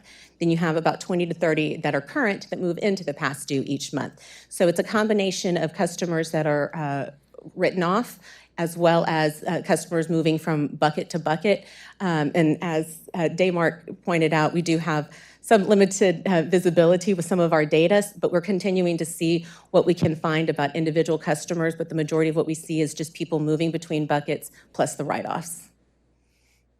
But there was a time when we weren't doing that. I think we almost suspended doing that, right? The write-offs. And so we caught up now? Is that the idea? Well, the write-off process is based on, for a customer, the account goes inactive. So a customer has to be disconnected or close their account for it to go through that write-off process. And then our teams work with legal and Corey's team in finance to identify which ones are written off after it goes through a third-party collections company. Good, thank you. And just one more thing. What's it costing to carry out the activities you've been mentioning in your presentations to us? For example, the cost of hiring and training the extra people, work by Bridgewater consultants, et cetera. I don't have that information, but we can follow up. And I noticed that at the end of today's agenda, specifically agenda item 12, there's a place for the general counsel to note action items. Can we make it an action item to provide us with a breakdown of the additional costs we've incurred in ramping up to address past due accounts? Thank you. Time's up. I had a question. Please, Vice Chair.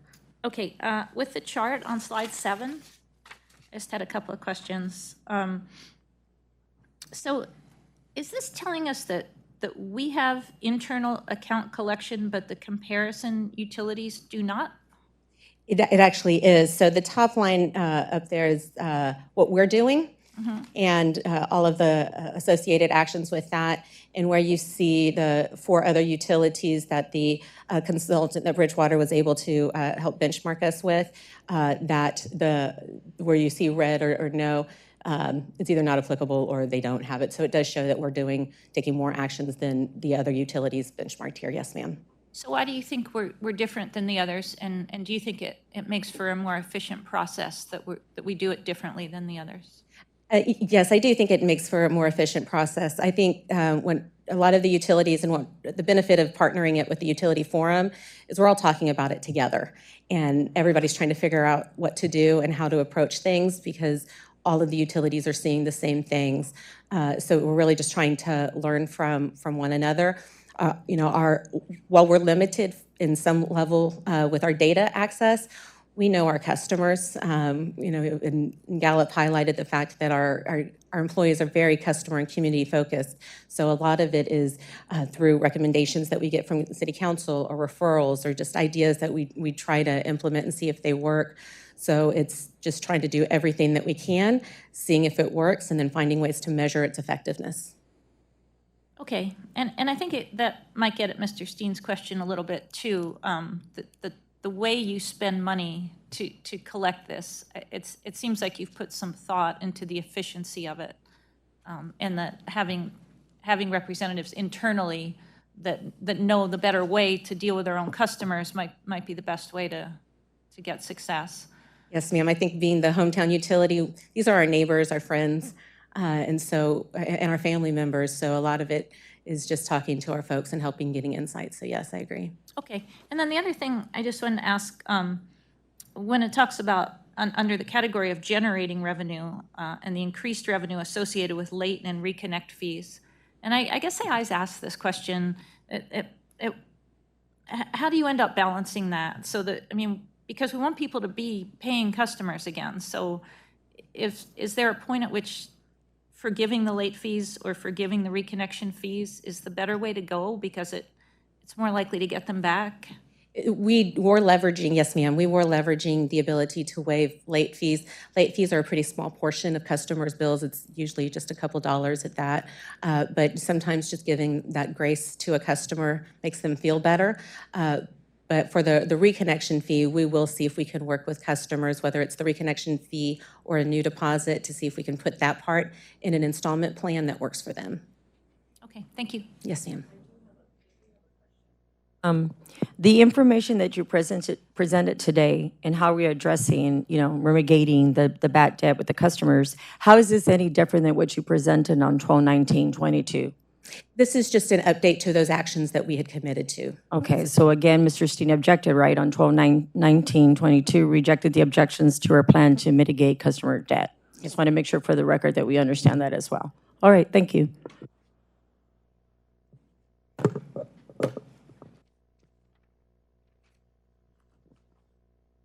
Thank you very much. Now we'll move on to agenda number 11, end of the year financial update by Mr. Corey Korinsky.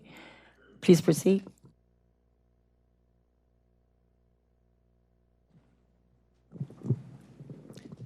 Thank you, Chair Gonzalez, and good afternoon, trustees. So as we noted in the agenda, we have finished up our fiscal year end at the end of January. So I'll be here presenting a very brief update on our preliminary year-end numbers. So on the agenda on the next slide, I'll spend a little bit of time recapping where we made some of those investments this year, give a quick refresh on how our financial health is governed, and then I'll highlight the financial metrics and how we finished the year. So this is probably the most interesting slide in the presentation, I think, because it takes all the numbers and the dollars that we've talked about over the past year and during the rate case and visualizes it with real things and investments and activities that our folks have completed throughout the year. And it's consistent with the categories that we had talked about were our focus of spend. So I'll highlight just a couple of these. I won't hit all of them, but one of the first items that you see under reliability is 166 reclosers installed. And this was a big piece of technology and equipment that you heard Richard Medina's team speak about. And ultimately what this does is help minimize the amount of customers that are impacted during potential outages. This is about a 70% year-over-year increase in getting those out in the field. And this was a key area of investment that we talked about during the rate case. So, a big credit to the folks getting that out there. And we've also, in the budget that we shared last month, has sustained spend at that same level to ensure that we can ensure that level of reliability throughout our community with this technology. The other big one to call out is probably the third bullet down. It shows 689 miles of vegetation management were completed this past year. I know there's been more headlines in recent times about this. That number of miles is nearly double what we had the year prior. And as we were talking about our rate case last year, one of the things we put extra investment dollars into was vegetation management, proactively identifying it, and it paid out for us. And what we've also done in our budget, our forecast for this upcoming year, was sustain that level of spend as well. So again, kudos to the team for getting the funding that they needed this year, executing on the plans that they had to ensure reliability throughout our system. The other areas below there, customer growth continued to be significant, and we've talked about it all year. 29,000 new electric and gas customers is pretty similar to the year prior, and we don't see that really letting up. So that continues to be an area of spend where our folks have been out in the field. And obviously around technology, we've talked at length about how Evan's team has been ramping up on the ERP efforts, and that continues. And we also had a significant data center transformation that took place this year as well, that was supported with the funding that we had. And lastly, we talked a lot about people all year long. Lisa's team and Deborah's team has done a magnificent job hiring folks all this year. The gross number was 540. When you net it out, it's closer to the mid-200s with folks who retired and so forth. But another excellent kind of visualization of where the dollars went and the investments that were made, and that's kind of consistent with the story that we had been talking about all year long. Rudy? I just want to punctuate, when we go to city council and we ask for rate support, that is no small ask, and it's not an ask we will ever make lightly. These are the things that we committed to you all and to council that we needed rate support to accomplish. And I just want to highlight that we put our proverbial money where our mouth is, and we made the investments that it's going to take, and we're going to be in this mode, I think, for the next 5 years to get where we need to be and meet our customers' expectations and upgrade our systems and, replace old poles and and continue doing tree trimming to ensure we don't have major, events during storm events. We have got to invest in our system in a thoughtful and measured and strategic manner. This slide reflects that strategy. Any addition, Mr. Corey? You have any additional slides? I do. I was going to. Okay, please go. Yes. All right. Thank you, Rudy. So on this next slide, being that we are in the first month of our new fiscal year, really just wanted to reorient not just the board but the community on how we're governed in terms of our financial health. Because in some cases, it may be a little bit different than what we hear in the news, or a little bit different than even what we learned in school. And so on this slide here, you see the phrase "the flow of funds," and the flow of funds is really a concept that is outlined in our debt covenants. Our debt covenants is what our investors who lend us money look to hold us accountable for.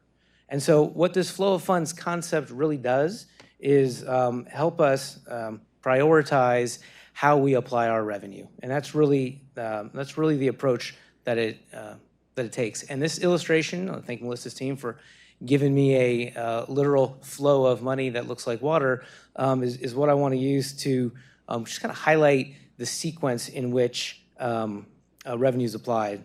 And so in the very simple sense that we receive revenue as an organization that comes into CPS Energy, what the bond covenant says is you must apply it in this manner. And the very first thing that we must apply revenue that comes in to CPS to is our operating expenses. These are things like payroll, our regular maintenance on the plants, fuel expense, all those big things. Again, presuming there's still revenue applicable after that, we apply that to our debt service. I've used this phrase before, but that's effectively our annual mortgage payment that we have in all of our long-term debt. I'll show that on the next slide. That's about $435 million a year. Again, presuming that there is revenue sufficient to go to the next level, 6% of our total revenue must go into the R&R, the repair and replacement account. That's effectively our savings account that we use to support our capital spend. Again, all outlined in our debt covenants. Again, presuming there's revenue available after that, then we pay our city payment, which is up to 14% of gross revenue. And then if there's still revenue after that, then it all gets applied into our R&R account as well. And so that really is the flow of funds. And I share all that because it is separate and apart and different from accounting rules. When we talk about GASB and net income and profitability, that is all right, but it's one view of viewing our financials. The other view is, as outlined in our bond covenants, around this flow of fund concept. And I think that's important. And so I share all that because on the next slide, I'm going to apply our year-end results through that lens. We still have the net income view, which will be in the appendix. Oh, question? No. Thank you, Chair. Understood. Thank you, ma'am. Well, very good. And so on this next slide here for the flow of funds, this is our preliminary results for the end of the year. It's much the same story that we've heard all year long, but I'll briefly step through the numbers in each row consistent with that flow. Revenues, obviously, top-line revenues, $3.5 billion this year. We talked about it, mainly driven because of the hotter summer that we had and higher fuel costs. We applied the revenues first to our operating expenses, broken out in two categories there. So you can see fuel, which is significantly higher than we had forecasted, about $462 million higher. And then applied to our operation and maintenance budget, which you see is about $40 million less than we had forecasted for the year, which is good. And then we go down to the next level. The next level is our debt service, right? So our annual mortgage payment, we were within $1 million of what we had forecasted, came in a little bit under at $434 million. So again, on par there. There's remaining funds after that. So 6% of our revenues go into the R&R. Obviously, 6% of a larger top line number means we contributed more to R&R through that line item. And obviously, city payment, we've talked about that. That was higher than anticipated, but of course, the city had their exercise earlier this year where they gave some of that back in the form of a bill credit to our customers. And then what we had left over was $176 million, and we applied that to our R&R account. So for the whole year, when you're looking at the flow, the total R&R fund additions is what I would look at, and we actually applied $40 million more to our repair and replacement account than we had planned, in our forecast.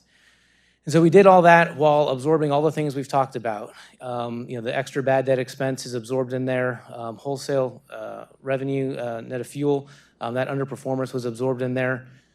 So all said, that's accounted for.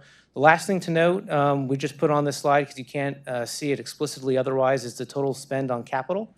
We had forecast about $832 million and came in about $44 million under on our capital spend. While under on our forecast, that's still one of the largest capital years that we've had at CPS Energy while not building a plant. So our folks were getting out there. It was mostly driven due to growth and so forth. And so I think that's a good segue to the supporting metrics that we often talk about every month. So from a metrics perspective, when you look at this, we finished the year fairly decently. In general, we weren't terribly far off from our metrics, but again, it's been a similar story all year long. I'll spend a little bit of time on all three of them. The adjusted debt service coverage ratio, this one all year have been tracking above our forecasted target of 179, and this makes sense. This is really supposed to be depicting how many times you can pay your mortgage payment in over the course of a year. What this says, we could pay it almost twice, 1.8 times. We've said that before, but this makes sense. Our revenue numbers were up for the year, and our mortgage payment was about what we expected. So as a function, we had more revenue to cover our mortgage payment, and so the number looks better than forecasted. Our debt capitalization ratio, again, it's a measure of leverage. This is a little bit higher, and I talked about this last month that I thought it would be a little bit higher than 6.17. We came in a tick higher at 6.18. What I'd say is, that's fairly decently on close to budget, but this does not change the fiscal year 24 forecast number that I had shared last month from a guidance perspective. So we still anticipate going into next year running a higher number than this, 62.6 we had in our forecast. But again, this year that we're heading into is a bridge year before a rate request, and so that is consistent with the plan we've had for the last year and a half. And the last item there is days cash on hand. We flashed really early that we would be unrecoverable and being able to hit that target, and we did not hit that target. We did do better than I would have thought we would have done about midway through the year when gas prices were just screaming and super high. But the key driver between probably the last couple of months for us was, number one was the sale of the Jones property that was in the headlines we spoke about. Our teams were able to close on that before the end of the fiscal year, so it was close to $30 million of cash that was not in our forecast that we were able to have in our financials by year end. The other tailwind that we got really was the last month and a half of the year we saw natural gas prices go down significantly. And a key driver around the metric cash on hand is cash divided by your operating expenses.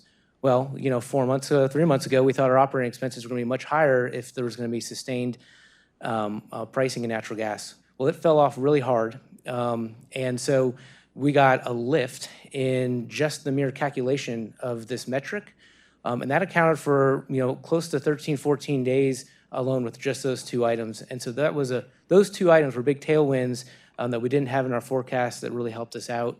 And then the other activities that we have always done around managing cash, we had taken, and so it resulted in 166 days for our year-end metric. That translates to about $1 billion of cash on hand, which is about $140 million more than we had forecasted finishing the year with.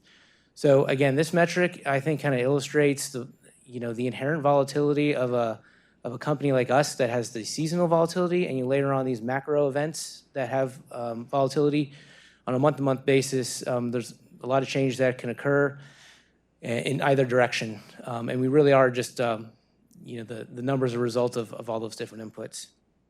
So at the end of the day, I think our year-end metrics here are at levels that let us start this new year on the right foot. Okay, this last slide, and I won't read every bullet, but there are other things that we had done this year that were also financial successes. We onboarded a new auditor, KPMG, and had another successful unmodified audit opinion from them. We've continued, as we spoke about, having proactive conversations with the rating agencies, and that'll continue on in the next year. We launched our new generation of the STEP program, which was pretty significant. And we executed multiple financing transactions with very, very favorable terms at the beginning of this fiscal year, or last fiscal year, which served us well as we finished up the year. So a lot in there. These are preliminary until we're done with our audit in a couple of months, but that's a quick view on how we finish fiscal 23. By fellow trustees. Trustee. I just wanted to echo what our CEO said about the vegetation management, because we had a citizen earlier who said, and I can't believe this, but it's true, that the freeze came with our last meeting. It seems like a lifetime ago, but when we left here is when the freeze hit. And she said something about the freeze came and we weren't prepared. And that is not true. We were so prepared, and I would say that in the northwest quadrant of the city, in people's yards, trees were just dropping like flies. But because of the tree management that had been done last summer, the tree trimming, that we were in much better shape, and there were no major outages in that area, except for Fairix Ranch, but that was a completely different situation. So that was something where we were absolutely prepared, and it was a great investment, and I really appreciate that. Thanks. Yes, ma'am. Again, kindly, I'm going to remind you, do your comments add any new value to the conversation before you speak? I just want to reiterate again. Nope. Ms. I'm Gonzalez. sorry, I'm the chairman. I run the meeting. Before you speak, I'm asking again. I'm going to. No, I'd like to refer. I'm sorry. I'm the I'd like to chairperson. refer- I am the chairperson, and I'm running the meeting. Now, you've got to take control of this because a trustee has to have an opportunity to You have an talk. opportunity to speak. I think that she wanted to finish her sentence before opening comments to you, and I do believe that the chair has the discretion to run the agenda. And again, Mr. Steen, and I'm going to reiterate, on 11/29/22, again, your records are in comment about the alarming and worsening debt. Again, on 1/30/23, your verbal comments are on record again about the budget objections to not improving the credit rating. So again, make your comments, please be meaningful, and that they add value to the conversation. That is what I respectfully ask as a chairperson of this board. Yes, ma'am. So we have rules of order for CPS Energy Board of Trustees, and paragraph E of Article 7 provides that in regard to a discussion of an agenda item, which is what we're engaged in, quote, all members of the board shall have adequate time for debate. And I have the right also, per law, Robert rules, to time that debate. It will I've 45 never been it will- on a board. It will not be 45 minutes. I didn't say it would be 45 minutes, but I've never been on a board where trustees were timed in terms of their remarks. Well, I've never been on a board that an experienced lawyer is using the platform to build a case against his colleagues in the city of San Antonio versus voting yes or no.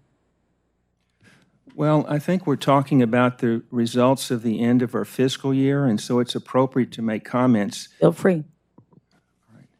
So let me begin by expressing my appreciation for CFO Corey Kaczynski's presentation. He's consistently well-prepared and articulate in reporting on CPS Energy's financial condition. He also has an admirable quality for explaining complex financial matters in such a way that they're understood by those of us who are not CPAs. But I want to ask you two questions. You didn't, at least I didn't find it in my materials, but you didn't provide us the year-end Tier 1 metrics, did you? I don't believe you mean all the operational metrics? Well, the 16 Tier 1 metrics, did you? They weren't in my presentation. I don't know if they were provided elsewhere. I don't think any of us. Still finalizing those, trustees team. They're not ready yet. Right. And then also, I'd like for you to explain again about how our days cash on hand made that dramatic jump. And can you get down into enough detail to tell me what part of it was, what percentage of that jump? Well, let me just give you an example. At our December board meeting, and if we could go ahead and put up that slide that I'm talking about, which is slide 6. But at the end of our December board meeting, the number you reported to us, and this is days cash in hand, so it's the green shade, and down there it says 166. At our December board meeting, you reported to us the number was 138. And at our January board meeting, and we call it the DCOH, the DCOH number provided us was 141. So how does 141 get to 166 in such a short period of time? And you mentioned the building sales. Yeah, so the last number I think we had was 144 that we were going off of for the last month. But nearly 65, 70% of that jump from 144 to 166 is because of the building sales and because of a significant reduction in our forecast for operating expenses. So our forecast out of 160 was based on our estimation of where we finish the last month of the year. And it was significantly lower in terms of actual spend, which drastically changed our how it shook out. So between the property sales and that change in expense, that's close to 65, 70% of the change. And the remaining was the active management we always do. We were strategic about our collateral that we post over at ERCOT because that flows back and forth, and that's restricted dollars when it's there and it's not when it's here. So you get a couple of days there. And so, the combination of strategies that we had with the huge tailwinds that we got with those two items that I mentioned popped us up, higher than I thought, but it's not quite to where we wanted to get, that 170, but I think put us in a good position. But was any part of that, so you say about 75% of it was with the two things you mentioned? 65 to 70. 65 to 70. So the remaining part of it was drawing on lines of credit or issuing commercial paper? Not all of it, no. So I said we had a majority of, or several different actions. The two primary ones I discussed, and then we had active management with our collateral that we post with ERCOT, which is normal. The 61.8 that you see there versus 61.7, right? So we had slightly more borrowing on the principal for funding our capital plan. But again, the balance between cash and debt to support our capital plan is something we do, and I mentioned this last month. When it comes down to it, when you go back to the previous slide, our debt service, which is the mortgage payment that we had to, that we pay every year, was less than what we had forecasted. So from a principal and interest combined payout that we had this year, we stayed on target. So I would say, that was one of the metrics we were trying to focus on. And so that being able to achieve that mortgage payment on target and issue a slightly more debt that balances the funding of our capital plan to preserve some cash proved out to be an effective strategy that didn't, to your point, didn't really change this metric more than a tick, and it doesn't really impact the forward guidance we gave for next year either. And so there are like 3 or 4 different strategies, that we've described right now, which probably account for about 90% now of the metric. And Ms. Gonzalez, as much as I respect Corey Kaczynski, he wrote us a letter. It was dated today, January 27, 2023, and he characterized our current financial health as, and I'll quote, relatively strong. And he concludes the letter by using again the word strong to describe CPS Energy's financial performance for the fiscal year just ended January 31st. And so I take issue with the use of the word strong. I don't think that's accurate. I'm prepared to lay out my reasons, but I think I would just you're say trying to- submit them, you're submit trying them. to Just stifle discussion at No, the I- board. trying to stifle a discussion. Yeah. Again, I encourage you to participate with a vote, yes or no, but I will not support, I'm going to abstain. I kind of go back to the concern I have of governance. You have a responsibility to vote yes or no. But abstaining, using this form as a court of law, that I will not support. Well, Unless I'm told otherwise by legal counsel. I think, and I say this respectfully, I think it's totally inappropriate because there are only 5 of us on this board. We're talking about something as important as year-end results. I tend to different. But none of the results satisfy you. I mean, he just clearly outstated in very plain words how multiple strategies arrive here. Not one approach from a financial perspective. Like anybody who runs a company knows they have to implement more than one way to meet the financial metrics that you care so much, and everybody cares on this board. We all care about the financial stability of this organization. We all care that we meet our objectives. For anybody to think that anyone here is going to give anybody here a pass for running a company into the ground is not right. Well, I'm gonna yield, but I think we have to do something about this because we can't have a situation where we've got a chair that's telling trustees that they can't comment on agenda items because she doesn't agree with what I'm going to say. Actually, that's not true. Well, I'm that's going what to you're have you doing. use the process. You have a committee. If you have board support to add the item to the agenda, if you have a concern, our CEO will note it, and then our executive staff will present it at the next meeting. That is the process. Am I wrong? You are wrong because it's on the agenda today, a year-end financial update. He's provided an update. Right, and I think that board members have an absolute right to comment on things. Go ahead. Madam Chair, at this time, I call the question. We don't need this. I call the question. Because I call the question, we have to vote on it, 2/3 vote. Is that right? There's no vote on this item, Dr. Menke. It's just a. No, I call the question to end the conversation. Right.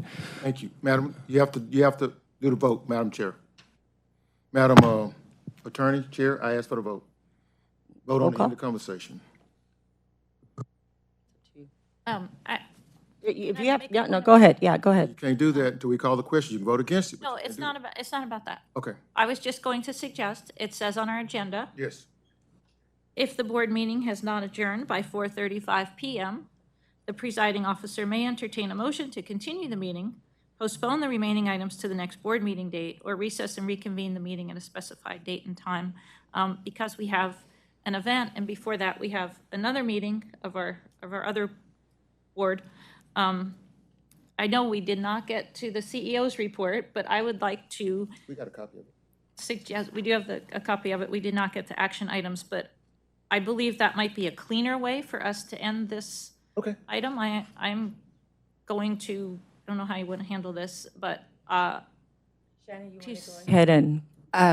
So I was willing to treat that as a motion to limit discussion, which is absolutely appropriate. You can motion to close the discussion at any time.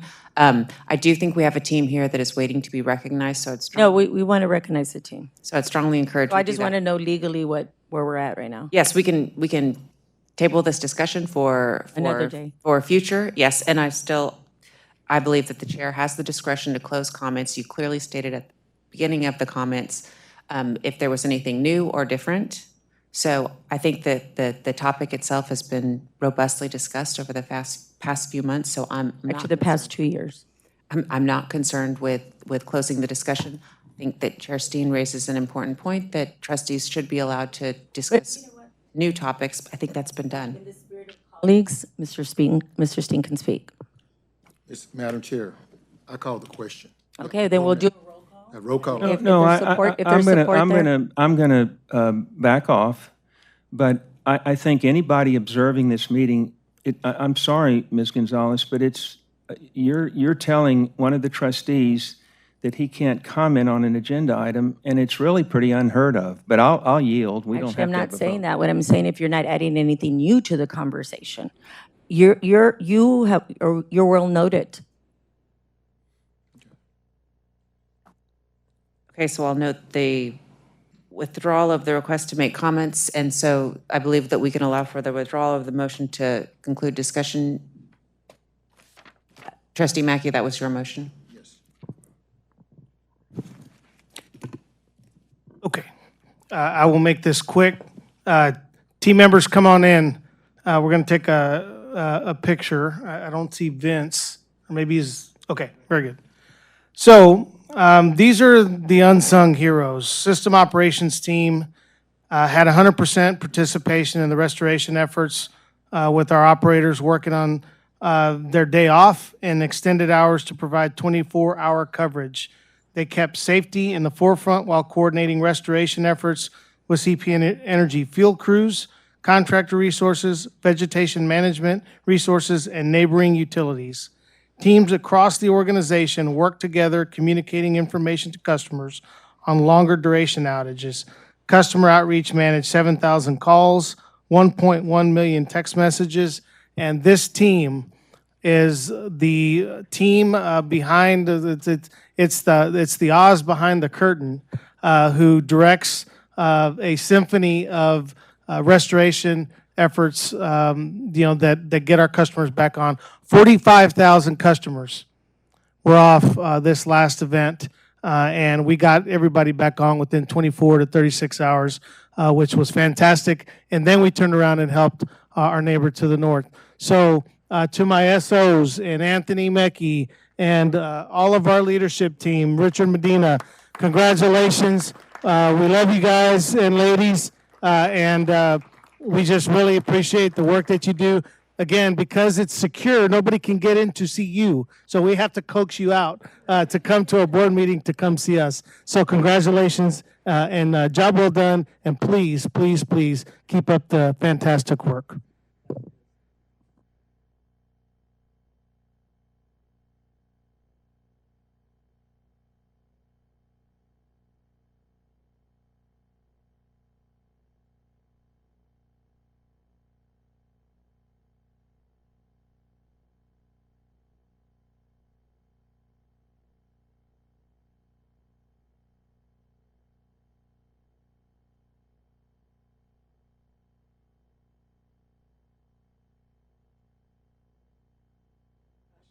And by Mayor?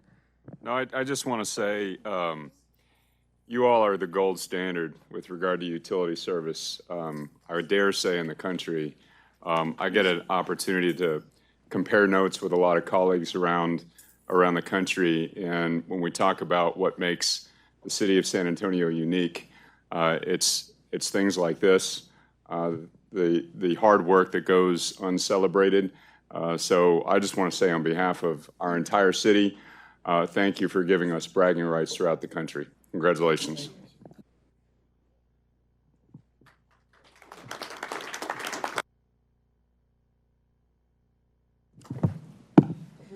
Is there any additional items on your I'll comments? turn it over to Shanna to capture the couple action items we have. I have two action items from this meeting. I will draft the amended RAC bylaws for consideration by this board.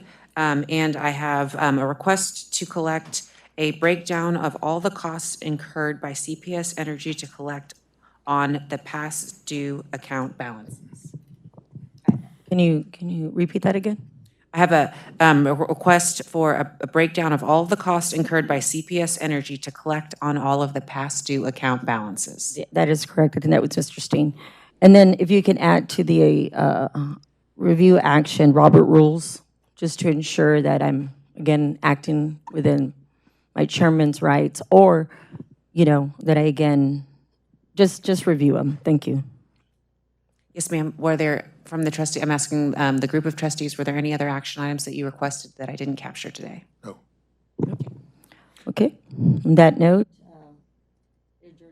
we will take a roll call to adjourn the meeting. I move to adjourn. Second by Mayor. All in favor, or no need for a roll call? Aye. Aye. Okay, at this time, we begin our second board meeting, the CPS, the San Antonio Energy Acquisition Public Facility Corporation meeting to be held on February 27, 2023.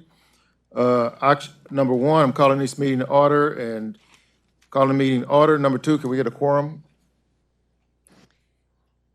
Yes, sir.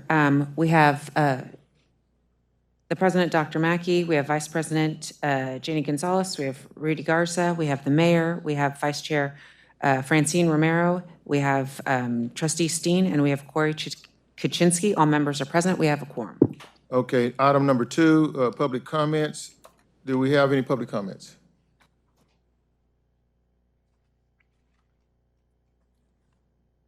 No, sir. No public comments. Okay, consent agenda, item number three, minutes of the PFC meeting held on 10/31/2022, and the financial authorization and approval policy for banking and investment. Ms. Julie Johnson? Do we have any? It's a consent agenda, sir. I'll motion to approve. Okay. We have a second? Second. A second, we have a motion and a second. All in favor say aye. Aye. Any opposed? No. Any abstain? No. Okay. Item number four, resolution for appointment of directors, election of officers. Ms. Shannon Ramirez.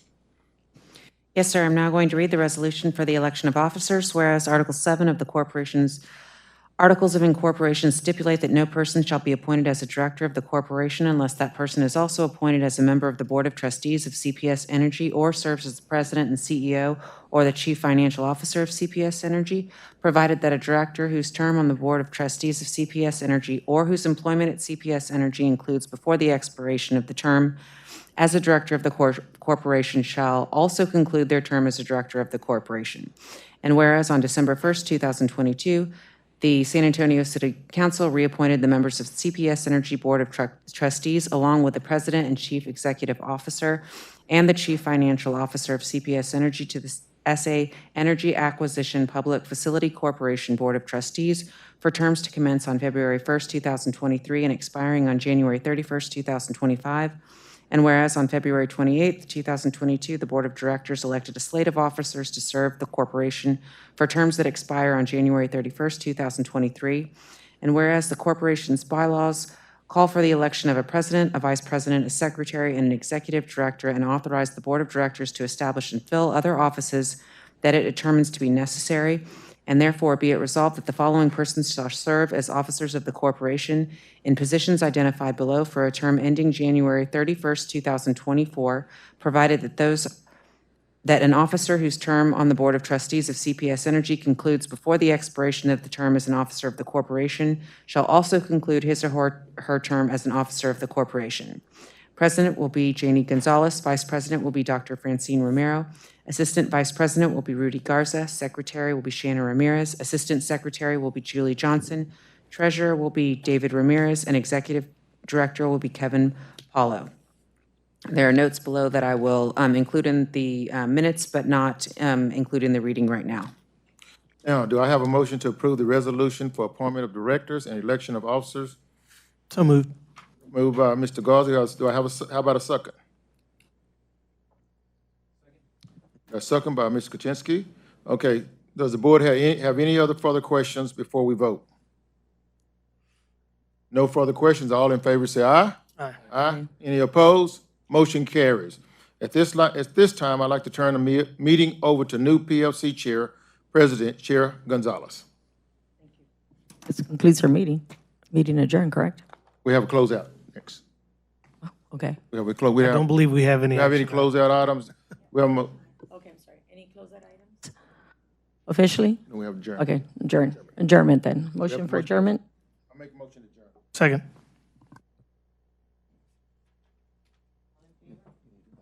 Aye.